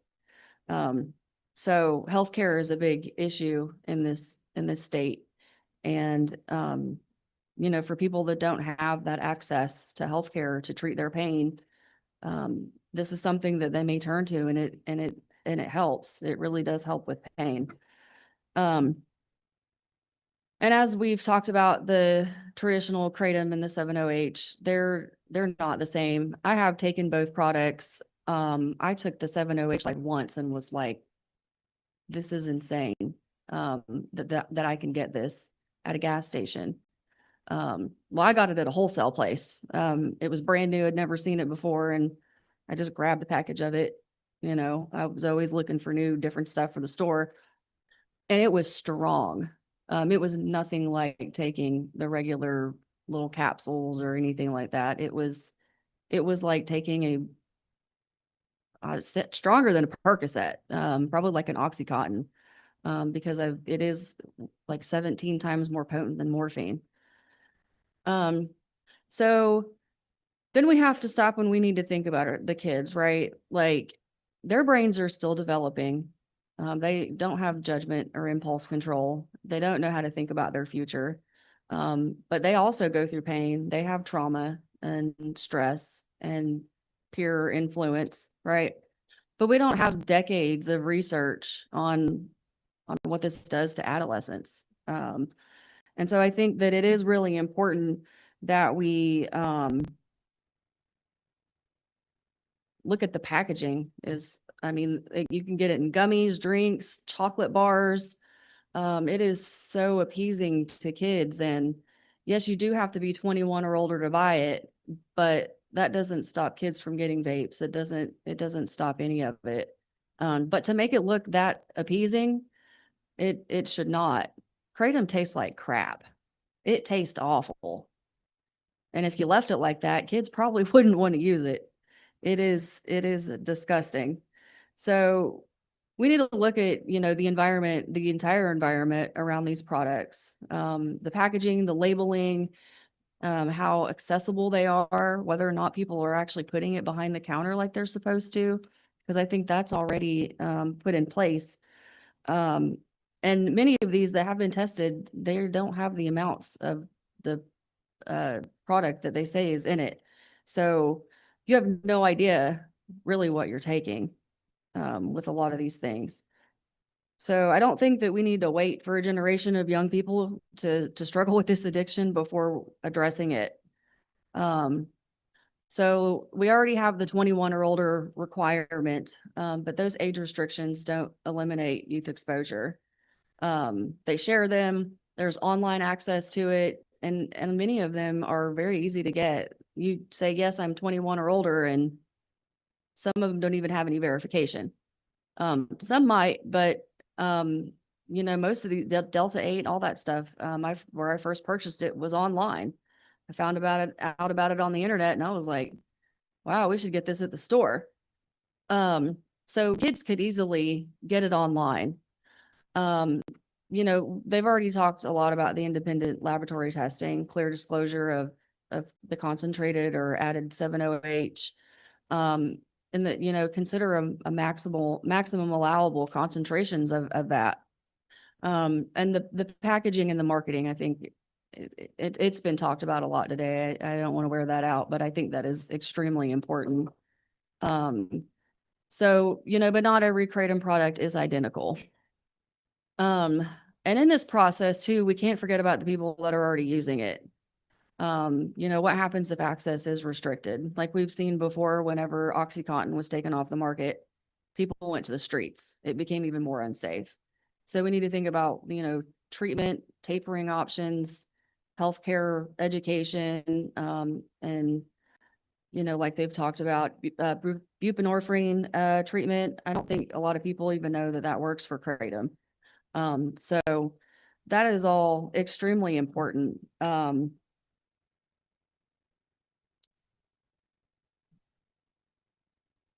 So I also think that we need to look at why people are turning to this in the first place. I was one of those people. I was in pain. I was trying to finish college. I was trying to function. I was just trying to get through it. And I thought I found something that worked, and it did for the time being. But whenever we're in enough pain, we don't think clearly. We may be more likely to take those risks and use the product, even knowing that it could be dangerous. But we know that education alone is not enough. The DARE program, it was not very successful. So I think we also need to address, the pain of people, the trauma that they've been through, mental health concerns, isolation, untreated medical conditions.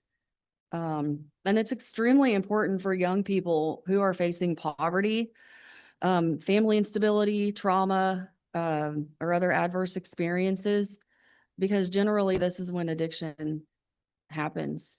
Many of us start using at a very young age, and it goes into full-blown addiction. I would say 90% of the people I work with, they started using in their teens. And so this is where we really do need to place that focus on, is getting this away, from the teenagers. So I don't think we need to ban everything. There is a middle ground that we could find, because I mean, a lot of people do use this and don't have access to what they need. But we can protect consumers, we can protect children, and we can demand honest labeling, and we can demand, independent testing. Examine the maximum concentrations that are allowed, the packaging and the marketing. The market's changing, the products are changing. And I know just like with the Delta 8, they ban one and then they just create a new formulation. And, like they said, there's tons of alkaloids in the plant. You ban one, they're going to come up with another. They're going to find a loophole in whatever law is created. So the only way is to get ahead of that. And I don't know the answer to that, but, they're pretty good at finding those loopholes and working their way around it. So just banning the product, just 7-OH, I think that they'll have other ones that will follow suit. So, making sure that the labels are clear and they don't look like candy. Because I promise you, ain't nobody gonna want to eat Kratom tasting the way that it does. It's terrible. But we don't need to react out of fear, right? We need to follow the evidence, listen to people who have been through addiction, demand transparency from these companies, and address the concentrated products, and put our kids at the middle of this conversation, educate them about the risks. My children are very educated about addiction. They could probably stand up here and give you a speech on it, because I don't want them to go through the same thing that I did. So, that type of education and people knowing what the real risks are involved.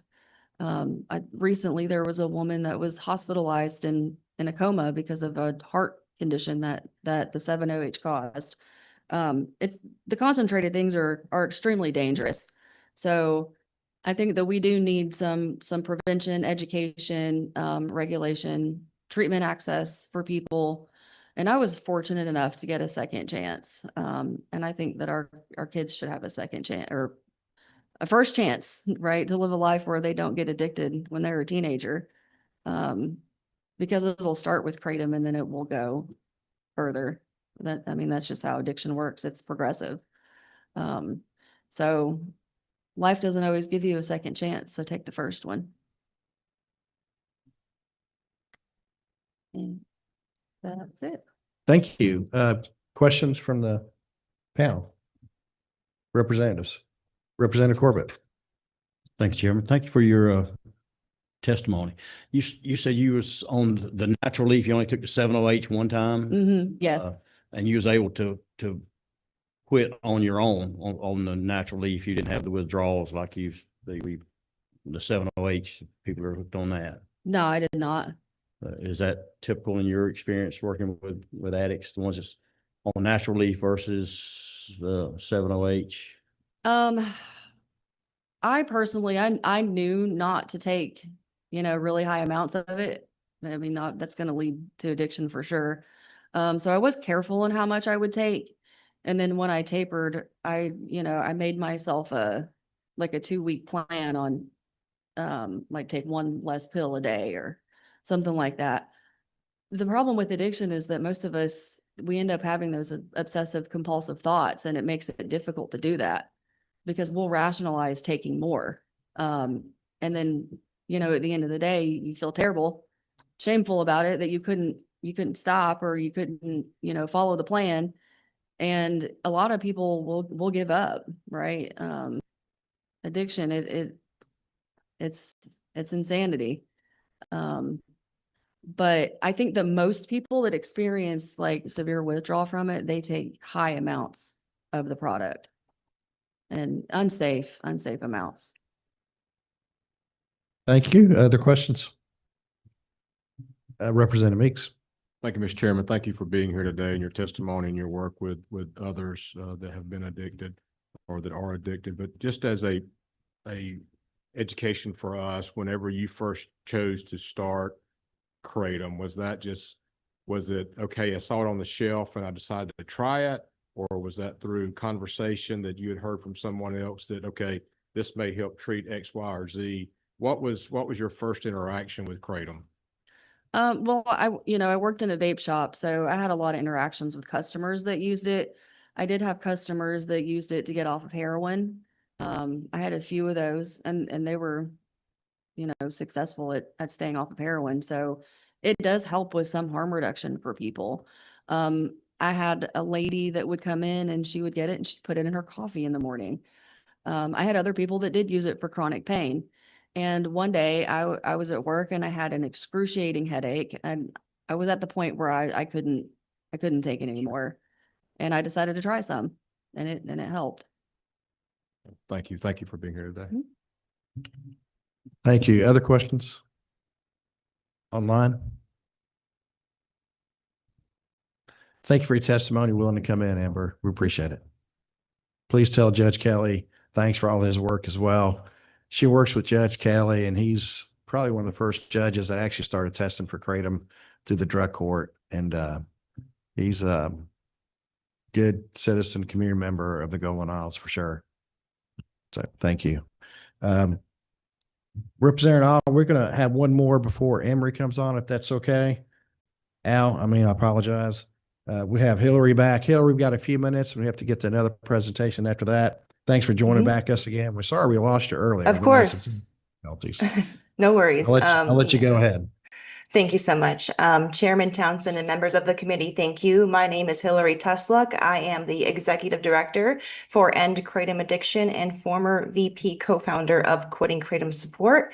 Real quick, I just want to clear up. Mr. Haddow had mentioned that we receive funding from addiction treatment centers. That is not true. We have been largely self-funded. We did receive a donation from Antidote Health Partners, which is not a network of inpatient treatment centers. And we also have other donors as well. So we are a 501c3. All donations feed directly back into our nonprofit to help sustain our efforts. So with that being said, I have spent several years in the nonprofit sector serving those who have suffered from, lost a loved one, or experienced injury due to natural leaf addiction. I'm here today as both an advocate and a Kratom addict in long-term recovery. And with that being said, I'd like to share my story briefly as it represents what tens of thousands of individuals have gone through. I began taking natural Kratom leaf in 2017 when I was 21 years old. I was coping with daily anxiety. I wanted to get off my prescription medication. So when a friend handed me a bag of natural Kratom powder capsules, he described it as an herbal legal supplement available at Wild Bill's Tobacco down the street. And so of course I just had to try it. Since little information was displayed on the bag, my friend suggested a serving size of 4 capsules, which is a low 2-gram dose. I took that first dose and felt great. My anxiety vanished, replaced by an upbeat, talkative energy. I started taking it regularly, assuming that a natural supplement carried minimal risks. But over time, tolerance set in. Within 3 years, I went from taking 4 capsules occasionally to consuming 100 capsules per day, spread across 5 doses of 20 capsules each. It sounds impossible, but it was all I consumed. My life revolved around natural Kratom leaf 24/7, securing money, timing smoke shop hours, and planning lunch breaks to do my doses. Every morning I woke up dope sick. I lost 45 pounds, my eyes could not focus, my hair fell out, and my heart palpitated constantly. Wasting away, I became so physically weak that I had to search online for shower chairs because I could not hold my arms up long enough to wash my own hair. Basic tasks were nearly impossible at the age of 23. Desperate for help, I sought out other people who also suffered from this supplement addiction. I searched until I found a community, stopped taking natural Kratom powder, and endured the 90 days of horrific withdrawal it took for my body and brain to heal. Eventually, I co-founded Quitting Kratom Support.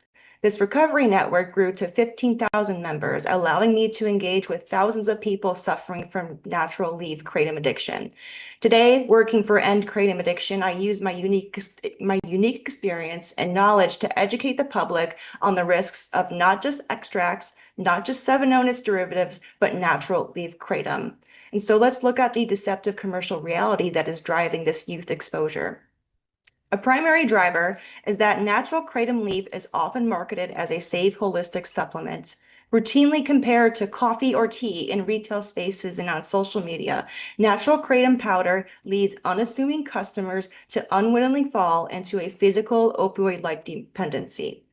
Member experiences from quitting kratom support reveal how effectively this wellness trap hooks individuals with no prior substance abuse history, and the identifying details have been changed for privacy. These are not transcripts, they are summaries of how people became addicted to natural kratom powder. A man named Ronald discovered kratom shots after a fitness influencer promoted them online as a healthy, energy-boosting alcohol alternative. Cassidy, a school teacher, was introduced to capsules by colleagues who recommended them as a routine dietary supplement. And Antonio was a student working towards his master's degree. Antonio had no prior history of drug use, tried natural kratom as a casual purchase simply because the cashier offered a sample to him for free. This legal over-the-counter availability creates a false sense of safety. To a teenager, flavored drink mixes or capsules do not look like drugs. They look like fitness supplements. By the time they discover that natural kratom leaf carries a real risk of physical dependence and agonizing protracted withdrawal, they are already trapped. This false sense of safety can have lethal consequences. Nowhere is this clearer than in Georgia, which consistently ranks among the highest in the nation for kratom detections and fatal overdose autopsies, accounting for roughly 1 in 8 of all such cases reported nationwide. Furthermore, the Georgia Poison Center Control has recorded 543 exposure calls since 2021. Most alarmingly, accidental exposures among children aged 5 and younger skyrocketed by 400% from 2024 to 2025, and 76% of all recorded Georgia exposures in 2025 required emergency hospital management. And behind these numbers are real Georgia families from the Quitting Kratom support community. Again, details change for privacy. George from Atlanta is a veteran with 12 years of continuous sobriety in Alcoholics Anonymous. George relapsed after a local kava bar staff assured him that kratom was a healthy coffee relative. He fought his way back to sobriety, this time from natural kratom, having recently collected a 1-year kratom recovery coin. Tyrell from Albany was a father whose daughter fell into a severe debilitating addiction. He joined Quitting Kratom support, seeking tapering schedules to save his child from her natural leaf addiction. Joaquin from Johns Creek is a father who turned to 100 grams of natural kratom powder daily to numb the excruciating grief of losing his house and his daughter. And Joaquin recently achieved 289 days sober at this time. This Georgia contingent is so active and tightly knit that they have successfully established in-person, face-to-face kratom recovery meetings to support local members offline. And what we're seeing locally is a reflection of the nationwide kratom addiction crisis. Just this past March, the CDC released a report showing that poison center calls involving natural kratom spiked by 1,200% between 2015 and 2025. The numbers for teenagers and young adults aged 12 to 19 are alarming. Kratom-only exposures jumped by 439%. Multi-substance exposures surged by 783%, and overall youth exposure rates climbed by 624%. This is not an isolated data set. A study published this year in the journal Addiction by Comstock and colleagues evaluated nearly 9,000 national exposures, and what they found is crucial for this committee to hear. Nationwide, 13% of all reported kratom exposures resulted in severe life-threatening outcomes or death, including 8.7% of kratom-only cases and 13% of polysubstance cases. More than a third, 34% of all cases required hospitalization, and of those admitted, 44.5% ended up in the intensive care unit. Even among individuals who consumed kratom entirely on its own with no other substance involved, 10.3% were admitted directly to intensive care. Critically, the researchers found no statistically significant difference in exposure rates, hospitalizations, or clinical severity between states with zero regulations and states that have enacted the Kratom Consumer Protection Act.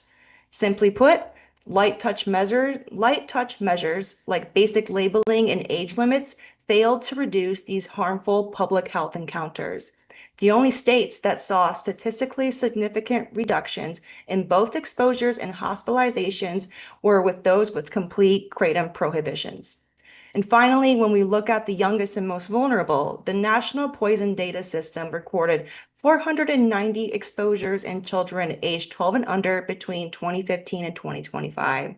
A third of them required formal emergency medical evaluation, and 11 were admitted to the ICU, including a 2-day-old newborn suffering neonatal opioid withdrawal tremors and a 22-month-old toddler with severe central nervous system depression, alongside 2 documented adolescent deaths. As Georgia's state policy is evaluated, we must recognize that while Georgia's House Bill 181, enacted January 1st of 2025, bans high-potency kratom derivatives such as 7-hydroxymetragenine, otherwise known as 7-O, natural kratom leaf remains completely legal and easily accessible. And so although natural kratom leaf is legal in Georgia, our liver enzymes metabolize kratom's primary alkaloid, metragenine, directly into 7-hydroxymetragenine, which is a mu opioid agonist shown to be up to 13 times more potent than morphine. Natural kratom leaf works as an active precursor to the very compound concentrated in high-potency banned products, carrying inherent risks of physical dependency, tolerance, and withdrawal. And so here's the thing. When we're talking about possible harms linked to kratom, we've got to be honest about the polysubstance use and pre-existing health conditions. While there are documented fatalities caused by natural kratom powder alone, a lot of the serious adverse events and death reports involve people who have taken other substances too, and conditions involving the heart, digestive system, nervous system, mental health, or substance use can also affect what happens. Since natural kratom leaf is metabolized by our liver, other common medications such as Benadryl or antidepressants can build up to toxic levels in the body that would otherwise not have occurred without the presence of kratom. This complexity makes it difficult to say kratom alone caused a specific outcome. Peer-reviewed research has raised the same concerns, pointing to factors such as multiple drug use, adulterated products, possible drug-kratom interactions, and inconsistent toxicology testing. The National Institute on Drug Abuse also says that nearly all deaths associated with kratom products involved other drugs, medications, and contaminants. And so as an advocate, I think accuracy matters. Peer-reviewed kratom research does exist, but it's incomplete, especially when it comes to long-term effects, interactions with common medications, and risk for people with underlying health conditions. The FDA has reported serious adverse events, but it also notes that an adverse event report by itself does not prove that kratom caused the events. But the fact is, we don't know enough for kratom to be available over the counter, because the addiction study confirms that standard kratom consumer protection acts fail to show a statistically significant reduction in exposures or hospitalizations compared to completely unrestricted states. Active and independent state-level surveillance is essential to measure whether regulatory frameworks are really effective in reducing harm over time, or if they make little, if any, difference. Kratom is not coffee. Coffee does not bind to mu opioid receptors. It does not result. Yes. If you can kind of wrap it up, or you need to move on to the next I'm just presentation. about done. Yes. It's not coffee, results in life-threatening outcomes, and it does not produce a grueling physical withdrawal. And so members of the committee, the public health data is a siren. The rising trend of youth exposures are concerning. And I thank you for your leadership and commitment to protecting the families of Georgia. I'm happy to answer any questions you may have. Thank you. Questions from representatives? I have one. Okay, go ahead. Thank you for your testimony. One thing that I want to bring up is something we hear a lot from sort of the pro-kratom advocates, that they will often point to polypharmacy or multi-substance abuse as exculpatory, saying like it wasn't kratom, it was because they were using alcohol or on fentanyl. And that certainly is a concern. Polypharmacy is something we see. But in specific, because this is a committee about youth exposure to kratom, and talking about the increase in toxicology and calls to the poison center for children who are toddlers or middle school students needing to go to the ICU, it's much more of a dubious proposition to say that a toddler is practicing multi-substance abuse as opposed to getting access to the kratom, which is the subject of this committee. Yes, I apologize for the misleading warning there. So could you repeat the question one more time? Are you asking It wasn't about even the so much a question. pediatric? It was, yeah, it wasn't so much a question even as a comment on what you had noted about that it was difficult to distill kratom as the sole agent in causing some of these poor health outcomes. But I think the way that we can distill it as much as possible is the fact that this is a youth-focused committee, and it is much less likely that if a 2-year-old is rushed to the ICU for kratom exposure, Yes. that they're also using alcohol or that they got a hold of fentanyl or what have you. That is correct. Yes, yes. So when it comes to those cases at at such a young age, it's usually an accidental pediatric ingestion, whether kratom was left at the house for them to consume. There are not toddlers going out and purchasing kratom. That's right.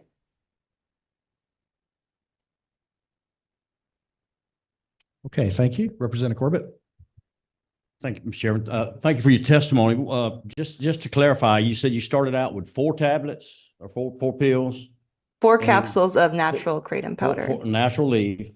And then to achieve that same effect, you had to eventually wind up with 100 tablets per day. Is that? That's correct, sir. To achieve the same effect? That is correct, sir. Okay, any other questions?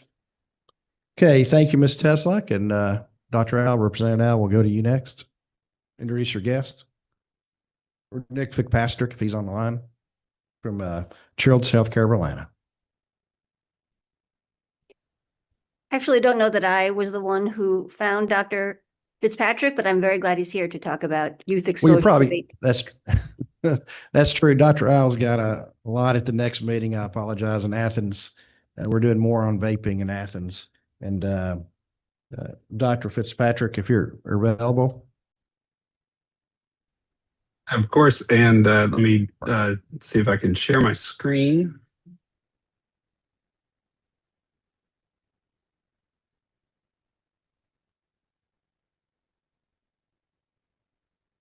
Nope, that's the wrong.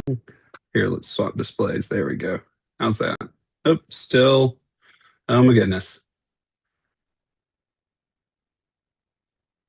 I'm so sorry, y'all. I was afraid this would, here we go. There we go. All right, got it. Apologies there. So, again, I am Dr. Nick Fitzpatrick. Thank you, Chairman Townsend and members of the committee for the opportunity to speak today. I'm a pediatric pulmonologist and at Children's Healthcare Atlanta, an assistant professor of pediatrics at Emory University. I'm also a Georgia native, and take care of children with serious chronic lung diseases, including kids affected by vaping-related injuries. I appreciate the committee taking up this issue, and I moving ahead to the next slide. If I can, there we go. I have no financial relationships or conflicts of interest to disclose. When I was putting together this talk, I wanted to start with what is vaping, but I realized when I was preparing that I didn't put in a kind of a primer on nicotine itself, because nicotine really is the main issue that we have to deal with vaping. So just kind of briefly, nicotine is highly addictive. It is a natural alkaloid found in tobacco plants. Small molecule crosses the blood-brain barrier very quickly within about 10 to 20 seconds of inhalation, which is part of why it is so much more quickly able to hook people compared to other forms of nicotine delivery. It binds to the nicotinic acetylcholine receptor in the brain, which is a very common neurotransmitter. When it binds, it triggers the release of dopamine in the brain's reward pathway, which is the same reward circuitry involved in other addictive substances. So again, nicotine is what makes these products addictive. It's not the flavoring or the vapor itself. Those other chemicals in the aerosol can cause the tissue damage to the lungs, but nicotine is really what drives the compulsive use, and tolerance builds quickly. So users need to get more, take a larger dose to get the same effect, and withdrawal symptoms can set in within hours of the last use. So specifically talking about vaping, so vaping is kind of goes by many different names, and kind of broadly, e-cigarette is one of the common ones. A vape pen, an electronic nicotine delivery system, or ENDS, is kind of the more technical title, but they're usually battery powered devices that heat a liquid cartridge to create a chemical filled aerosol that's inhaled. It typically contains nicotine, but can be THC or other substances as well. And these aerosol particles can reach the small airways of the lungs and be deposited there, and then enter into the bloodstream. It's available in multiple forms: pre-filled or disposable devices, rechargeable devices with a refillable reservoir. And the picture attached is one of the just a sample of different vape devices. One of the things I want to really point out is that we're moving in the right direction. So in the past few years, and 2025 is the most recent data that we have from the CDC's National Youth Tobacco Survey. But tobacco use in general is declining. E-cigarette use is the largest component of youth tobacco use. And as you can see, over the past few years, has almost cut in half, which I think is a tremendous success story, but not a point to kind of rest on our laurels. And there's still plenty of opportunity for making further progress there. Currently, about 5% of middle and high school students are vaping, including, and I think this is really where the most important data lies. So almost over 4 in 10 children are vaping more than 20 days out of at least the most recent month where they were surveyed. But I think that is just kind of a general trend of more days than not each month they're vaping. That's actually a 3% increase compared to the data in 2024. And then the 2024 data actually had further data that over 26% of kids were actually even vaping daily. Unfortunately, we don't have daily data on the 2025 National Youth Tobacco Survey. Splitting up by grade, mostly high schoolers, 7% of high schoolers, but almost 3% of middle schoolers are vaping. And where we've seen the biggest trend is that disposables are now the main driver of vaping use, and there are a few top brands there. One thing I want to point out is that those percentages, 64, 21, 19, 19, those obviously don't add up to 100%, and so that shows that kids are using multiple brands and often are using multiple modalities of tobacco or nicotine use. So kind of breaking things down into 4 categories for why are youth vaping. A big one is advertising. So hopefully these images aren't too small for folks in the room to see, but these are some examples of advertisements that kids can see on social media. 7 in 10 students back in 2021, and so I suspect that number is potentially even higher now. But 7 in 10 students were seeing ads in 2021, including almost or 3 in 4 seeing those ads on social media. Another important piece of information is that the more content kids are seeing, whether it's ads or influencers on social media, if you aren't already vaping, the more of that content that you are being exposed to, the higher the odds that you would start vaping as a youth. The second category of flavors, again, these two advertisements, one says rainbow candy, the other says ice sweet. They're designed to drive appeal, and 9 in 10 youth are using a flavored product at this point, most commonly fruit, candy, and mint flavors. And then one other part of all of that is that because there are multiple flavors, experimenting with flavors may even increase that appeal to start or continue vaping. The social influences are big. The top reason that teens are trying vaping in the first place is because a friend used it. The top reason that teens continue using vaping is because they're feeling anxious or stressed or depressed, which may even be evidence of addictive symptoms. But I also want to point out that about a third of kids, got their first vape from a friend. So nicotine itself, like I spoke about earlier, is highly addictive, and most kids who are vaping right now do want to quit, and an even higher number than that have tried and were unsuccessful, which I think speaks to just how difficult nicotine addiction is. This is probably an image that folks in the committee and elsewhere have seen, but in this photo there are two vapes, and they're kind of hard to pick out, but there they are. They look like highlighters, but it's easy to hide your vape pen amongst your school supplies or something like that, and just generally makes enforcement more difficult as well. Vaping is not necessarily a safer alternative to cigarettes. There are multiple toxic ingredients that even in small doses can be damaging to lung tissue, some of which are carcinogenic, acetaldehyde, acrolein, and formaldehyde. Obviously, these are in small doses, but still are being absorbed in the lungs of teens who are vaping. Acrolein and diacetyl flavorings also are linked to COPD and other irreversible lung diseases. Sometimes there's even some nicotine in products that are marketed as nicotine-free. And I think importantly, the products often have a higher nicotine content than the average cigarette.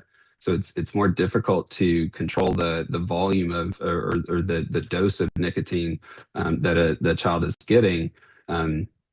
Typically, one pod may be one pack, but some of them are even higher than that as far as the number of puffs that they deliver. And there's not any strong evidence that e-cigarettes are safe and effective for helping people quit tobacco. There is a lot of times that folks are using cigarettes and vaping together. Going back to that original slide about what kids are using, the number of kids who are smoking cigarettes is pretty stable, but dual use with cigarettes and vaping or even nicotine pouches is pretty common. And then vaping is independently associated with the increased risk of future tobacco and cannabis use, in part because of the addictive properties of nicotine on young developing brains. There is this is just one example of kind of how nicotine can be a problem for the lungs in a way that's maybe invisible to normal common lung function testing. So this was a recent study where 20 e-cigarette users in their early 20s had never smoked cigarettes before, And so, only vaping allows us to kind of take a look at, okay, here are the effects of vaping specifically, instead of tobacco products kind of contributing as well. So all the participants who were enrolled in the study had normal spirometry. Spirometry is a common method that we use for lung function testing. I use it in my patients all the time. And all the participants had normal lung function by spirometry, but when they were tested to see how their exercise capacity was, they showed a statistically significant difference in their exercise capacity being lower than the participants who had never used e-cigarettes before. Something else is that, and this goes back to kind of nicotine's effects on, for instance, the blood vessels. By constricting blood vessels, it decreases the pulmonary vascular response, which decreases blood flow to the lungs and can cause some growth and development problems in the lung tissue itself and in growing lungs, but also can impact the ability for blood flow to increase, for instance, during exercise. So I think that contributes to why there's a decrease in exercise capacity. And then lastly, this third box shows an increase in breathlessness or difficulty breathing during exertion that is significantly higher than someone who is not using e-cigarettes. And again, I think nicotine is a big factor in why that is, decreasing the or vasoconstricting and decreasing blood flow to the lungs. One thing that the authors noted was that the degree of damage that they're seeing is occurring much sooner than what they would typically see in cigarette smokers. I think this is more so me speaking, but I think more so because of the difficulty in controlling the amount of nicotine. Suspect that kids who are vaping are getting a higher nicotine dose compared to if they were smoking cigarettes instead. And then lastly, the lungs, because the lungs aren't fully matured until you get to be in your mid-20s, that early exposure, especially in middle school and high schoolers, is likely to impair lung growth itself, not just the damage that the toxins in vaping cause to the lung tissue, in a way that because of the potentially higher nicotine exposure would be more than what we would see with cigarettes. So a little bit more on kind of lung development and the developing child itself. So they're kind of breaking it down into two different categories. There's direct exposure to the nicotine and the other components in vaping. Because it's highly addictive, that effect on a developing brain is going to be compounded. So we see that nicotine can lead to disruptions in learning and memory and attention circuits that can be long-term symptoms or effects like behavioral effects and ADHD-like symptoms can have been seen in observational data. And that's independent of the lungs themselves. So, the lungs, the irritation and damage to the lungs can cause problems with bronchitis or worsening asthma exacerbations. If you have asthma, there's potentially an increased likelihood of developing asthma as well as a result of the toxins and the nicotine in the developing lung, increasing the lungs' reactivity to irritants in the air. And then even though secondhand exposure is less than what we would see with typical tobacco products, it doesn't mean that there aren't any at all. The emissions still contain nicotine and a lot of the other things that we see in the vapor that's being inhaled, and that can still be absorbed from secondhand vapor. It happens at much lower levels than compared to tobacco smoke. For instance, the one study saw about an 80 some odd percent decrease in the amount of of nicotine that was absorbed in secondhand vapor compared to secondhand smoke. But when they measured the levels of a kind of a byproduct of nicotine in the blood, they found that those levels were 5 times higher in secondhand vape exposed children compared to non-exposed children. And we also know that the children of parents who smoke and vape show learning difficulties and slower growth and shorter stature compared to their peers. Again, I think pointing to nicotine's effects on the developing brain there in small quantities over a longer period of time. Because nicotine is a psychoactive molecule, vaping, whether it's nicotine or THC for that matter, can have effects on mood, depression, anxiety, and suicidality in adolescents. The most common reason, like I said earlier, that kids are vaping is because they're feeling anxious, stressed, and depressed. So nicotine may feel like a self-medication to them, but in actuality, it's worsening the underlying problem, contributing to addiction and tolerance of nicotine. Again, higher levels of nicotine in vape products compared to cigarettes, and similarly, higher THC concentrations can be found in THC vape products. And so, we're going to be seeing amplified risks compared to smoking or ingesting nicotine because of those higher levels. Usually, well, not usually, but a lot of times vaping is combined with other substances, and so that can lead to worsening of symptoms of major depressive disorder, general anxiety disorder, and other mental health difficulties. And the withdrawal, as we know, is can be pretty difficult. The percentage of kids who want to quit but can't is a higher number than what I would like to see, especially because the number of people who've tried and have been unsuccessful is even higher than that.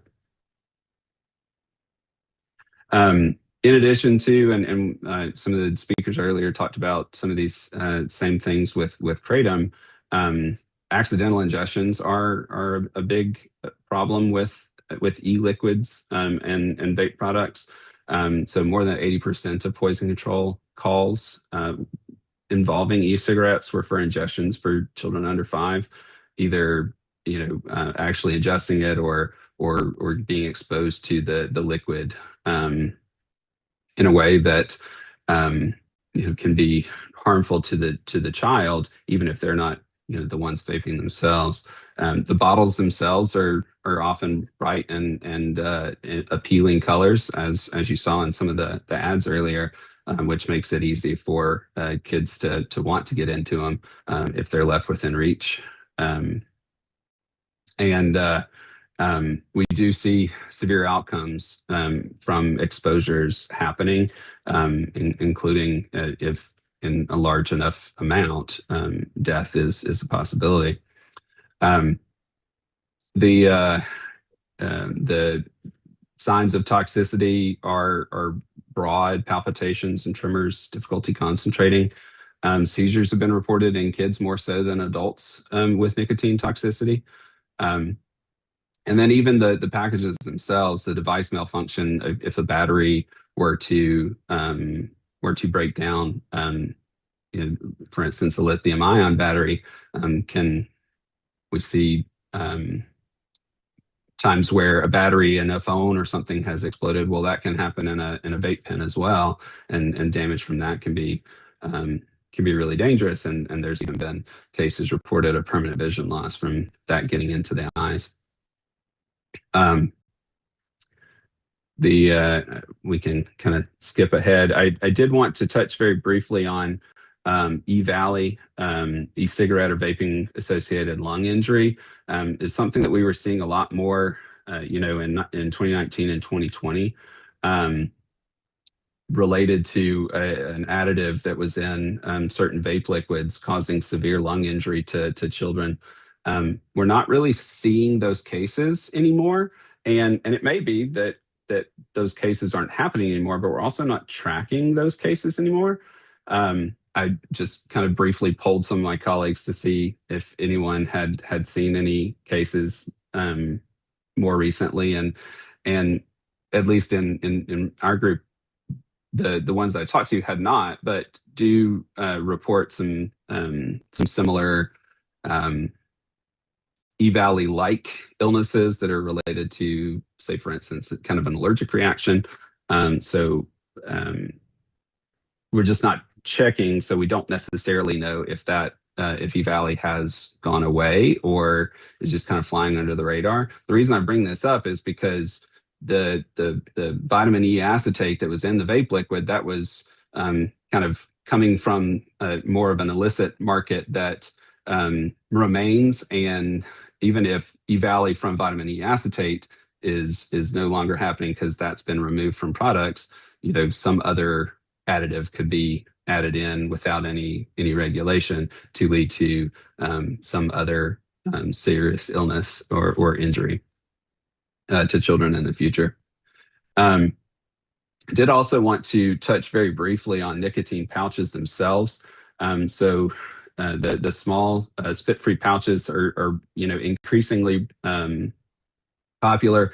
We've seen a 4 times increase in the last few years in use. Greater than 1 in 4 of those, greater than 1 in 4 children who are using nicotine pouches are using them for more than 20 days in a month, and over 90% of them are using flavored pouches.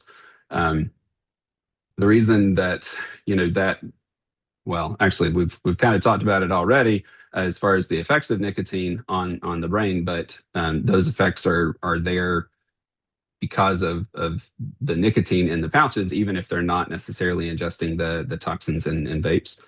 And then even though it may be perceived as lower risk, because it's a nicotine product, it's not necessarily lower risk because nicotine is the main driver in a lot of the risk and harm coming from e-cigarettes and vapes. So just kind of to close, I again am encouraged by the overall downward trend that we're seeing in e-cigarette use, but there's still a lot to be done. The adapting market where we're seeing more of the disposable vapes instead of the refillable ones, and nicotine pouches are increasingly popular. Those are kind of avenues for us to address the difficulties with vaping. It's not a favorable alternative to tobacco. It has its own risks. Tobacco-free is not safe, does not necessarily mean safe. And it's more than just the lungs themselves. So because nicotine can cause changes in cardiovascular health and blood pressure, as well as, like we were talking about earlier, the lung injury that may even outpace cigarettes, both from the nicotine and from the aerosol itself. Quitting is difficult, so preventing the first use and exposure in the first place is our most high yield opportunity for intervention. And anything that reduces youth acquisition and exposure of nicotine products is in the direct interest of Georgia's children. Thank you again for your time and attention to this issue, and I'm glad to take any questions. Thank you, Dr. Fitzpatrick. Appreciate that. And you're kind of a launching point for our next meeting. We're going into vaping. I know it's been a problem. It's getting better. I've talked to quite a few schools in our local school system. I heard the numbers are going down as well, from what I understand. Still high, but I think still going down. They did start a vaping system that we may talk about later. That seems pretty effective for them. What they did, an anti-vaping system inside the bathrooms. And so we may try to get to that as well, to kind of help others out. But do we have any questions from the rest of the committee? We do, but Representative Corbett? Not necessarily a question, but a comment on the vaping pen that looked like a Marks a lot. Where are those actually manufactured? That in the United States, somebody's manufacturing those, or they're imported, or that was, I mean, that's hard to police, for teachers in schools or whoever to actually catch that. Yeah, I don't know where those are coming from. I suspect that that it's not something that you could just go into a convenience store and buy. I feel like that has to be something that would come online from someplace that's not as well regulated. But I don't know for certain. Thank you. Yeah. Other questions? Anybody online? Okay. Well, Dr. Fitzpatrick, thanks again for your help, and we'll try to keep in touch, and anything we can do that you can see, please let us know. Thank you very much. Thank you. Okay, next, just to remind the committee members, we got a public testimony yet. I don't think anybody signed up, but we've got a few people here, so we want to hear them. We're doing good on time. If we go a little bit over, I'm staying. So if you have to go, understand. I do have lunches for the staff, representatives, and police officers, and probably anybody out of town. We'll see.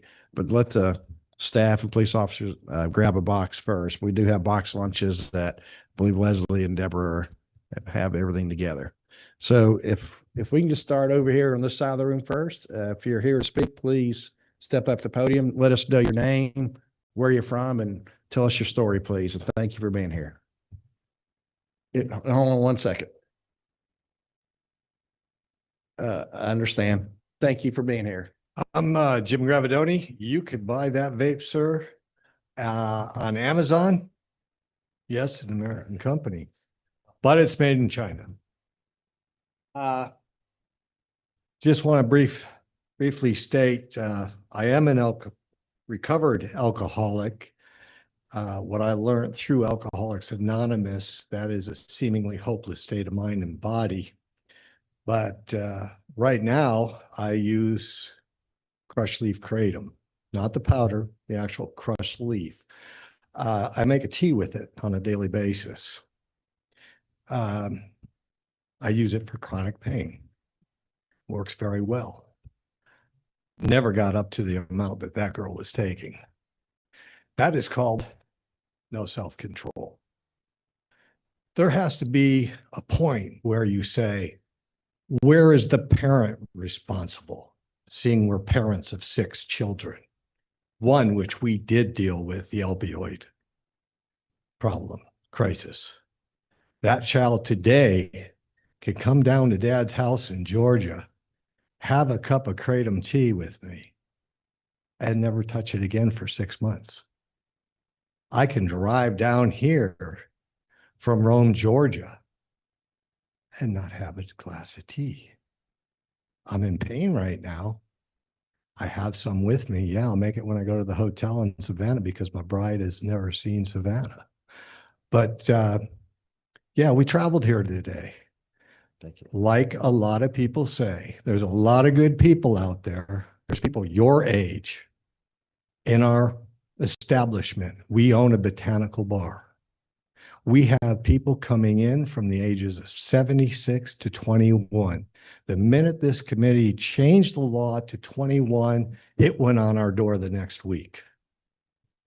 We will comply. Now, when did I have my first drink? I was 12 years old.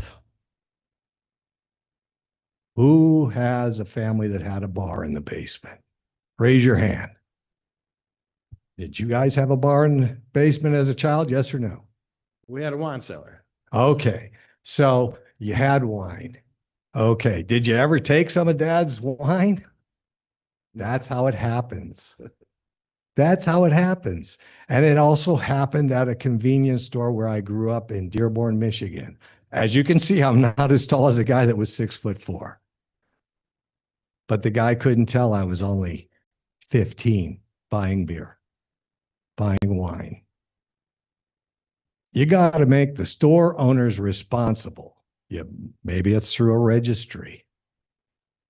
I go to the stores in Rome. I see kids walk out with vapes. I see young children.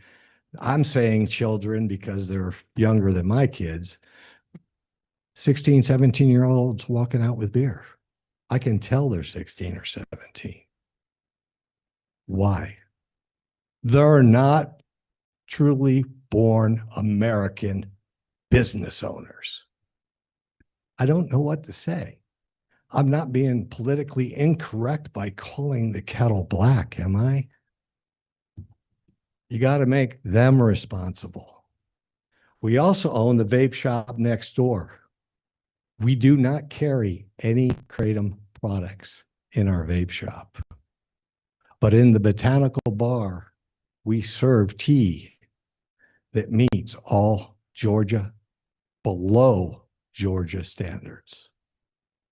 So there is safe Kratom. There's no really, I'm ex-smoker, went to becoming a vapor. We needed the extra space to expand a game room. But the thing is, you're all welcome to come up and see what a real good American-run establishment's like, where everybody that looks under my age will get ID'd. Thank you. 1 second, in case we have questions. Any questions? Representatives? Oh, by the Fine. way, where we do get our product from, really quick, we receive a COA from the wholesaler that she had done here when it comes into America. She gets a COA before it leaves Indonesia. She has it tested. It's a female. And then we have to test each and every shipment that we receive, because it'll have a batch number and the date it was received, so it can align up. We didn't bring our COAs this time because we didn't get a chance to speak last time. We did have them there. Mitrogenia specia was on average, I think, 14% in a 24-ounce drink. 7-OH or hydroxy 7, whatever you want to call it, 7-O was non-detected when it's brewed into a tea. Just saying, paperwork sitting in Rome, come on up and see us. I came to see you. Thank you. And I believe your wife's testified before, haven't you? Yeah, I appreciate you being here.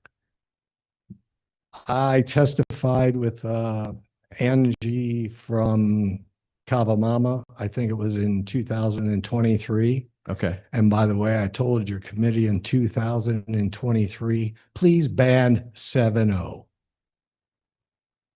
Thank you. Okay, now the middle section. Anyone in the middle section would like to testify? And yes, sir. Come on over, please. If we can adjust the microphone. How about coming up here so you can use one of ours? That. Thanks. Thank you for being here. Get your name and where you're from. Hello. Hello, my name is Christian Warren. I'm 22 years old from Savannah. I'm here today because this is a topic that I'm very passionate about. I have a statement that I would like to read to you all. If you'd pull it up here. 1 second. There we go. All right. I was born with several very severe physical birth defects, including spina bifida, myelomeningocele, and Chiari malformation, which causes severe chronic migraines, amongst other things. The most severe birth defect I have is called cloacal exstrophy, which basically means I was born with my bladder and large intestine on the outside of my body, and my pelvis was split into 2 halves. It is quite frankly miraculous that I am alive today at 22 years old. I am wheelchair bound and experience severe chronic pain every day. When I was around 16, I was completely lost. The pain was absolutely debilitating. I was tired of potentially addictive pharmaceuticals that never ended up actually working. I discovered Kratom, and it completely changed my life. I finally found a natural pain reliever, which still allowed me to function and live my life to the fullest extent that I can. Kratom has been nothing short of a lifesaver for me personally. I now have 2 jobs and I'm doing what I love. I have a wonderful girlfriend, and despite my challenges, I'm eternally grateful for my life. Kratom has given me the ability to function as a productive human being and member of society. While I still experience chronic pain on a daily basis, it is definitely manageable with the help of Kratom. Of course, everything should be used in moderation. Kratom is simply a tool. Like any tool, it must be respected. It must be used with care and intention. It would be devastating if Kratom was banned here, as it has helped me in ways words couldn't possibly convey. I cannot possibly stress this enough. 7.0 is in no way comparable to raw, pure Kratom from legitimate sources. 7.0 may be a far more potent synthetic compound of mitragynine, Kratom, but in no way are they the same. 7.0 products from untrustworthy sources are undeniably harmful and, in my opinion, should be regulated or scheduled. Kratom has and continues to help countless people in amazing ways and needs to remain available to those in positions like mine. Thank you for your time and attention. Thank you. And we'll, questions from the committee. Online. Well, I'll ask you a question. Thank you for testifying, telling your story, and appreciate what you're doing. And how did you find that when you first started Kratom? The reason I'm saying this reminds me of somebody in Southeast Georgia I talked to on the phone a few times. How did you kind of first come to your deciding with the pure leaf and how you kind of mix it and things like that? Do you mix with anything else, or is it just a pure leaf? And how much do you give yourself in the pain that, I know it's different because everybody has different levels of pain. Absolutely. So it's different for you than it would be for me or for somebody else. Right. Kind of how did that process go? Well, I take pure leaf capsules. I take 4 to 5 grams a day, depending, twice a day. That is 5 grams the whole day. Just a pure leaf, yeah. Yeah. I discovered it online around 2019, 2020. I've been prescribed countless pharmaceuticals and nothing ever worked. It was having severe health problems with it. I've been taking Kratom for 6 years and I haven't had any health problems from it whatsoever. All of my scans are clean. I'm as healthy as I possibly can be. Never tried 7.0. I will not ever try 7.0. I've done as much research on this topic as I possibly can. But I think from my perspective, Kratom, pure Kratom from legitimate and trustworthy sources should remain available, possibly regulated, to ensure that it comes from trustworthy sources and that it doesn't fall into the hands of those who aren't using it for its beneficial purposes.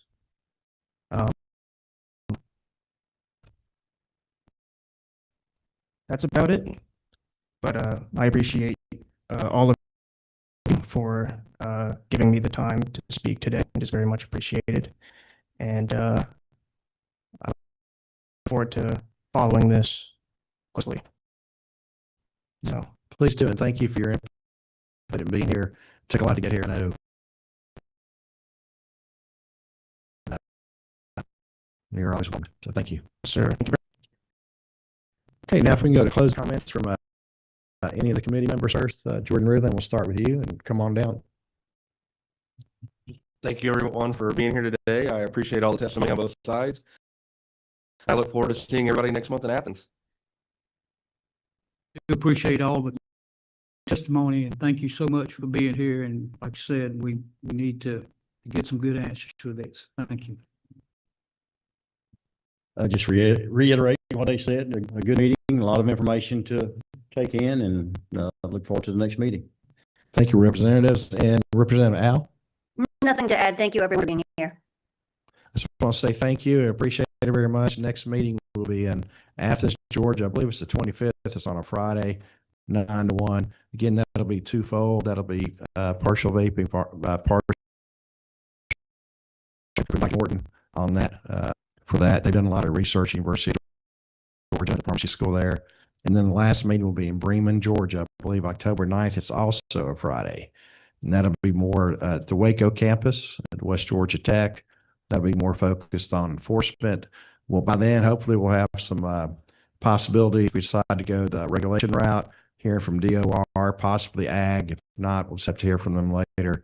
But hopefully we can get reports from them, and that'll be enforcement. And also looking at what they mentioned before, we talked about, I think, brief at the first meeting, testing for kratom at the autopsy stage 2 on any kind of overdose screenings. Kind of look at that as well if we can. So anyway, I appreciate everybody being here. Thank you very much, and please safe travels.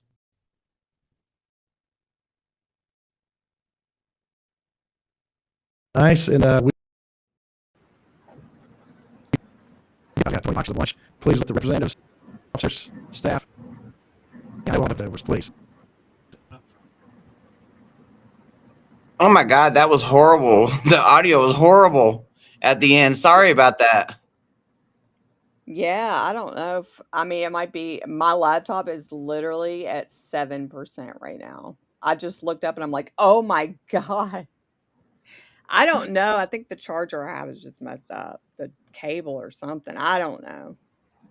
My whole life is falling apart. Yeah, that was, Heidi, we'll have to rewatch it to get that kid's name. Well, not kid, the 22-year-old. We'll have to rewatch it to get his name. And then the first guy that testified, the gym guy, he follows me on X. that dude said, come out and see me. I came out to see you. Yes. Yes.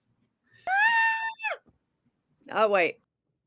So here in a little bit, or later on today, we will be streaming the Montana hearing that happened on Tuesday. So you guys need to come back and watch that.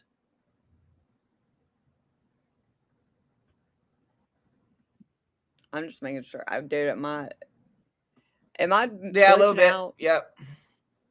Okay.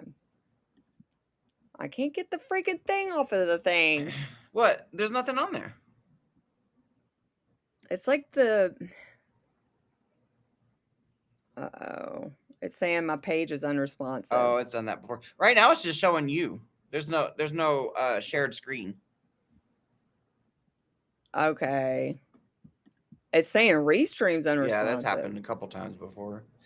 But yeah, so you guys, I don't know what time we're gonna go live later, but we're gonna show the Montana hearing. So you definitely need to come. Just hit the notification bell or whatever, and it'll alert you whenever we go live. But we got to show y'all Montana. And sorry if you're making comments right now. My restream is completely frozen, so I can't put them up on the screen. Dude, you'll have to end the stream. Okay.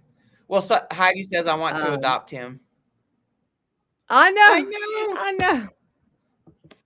I'm so glad he was there. I'm glad that at least 2 people got to speak. He was so calm, cool, and collected. He was so eloquent. Yes. But yeah. Okay. Okay, I'm getting like warnings. All right. I'm getting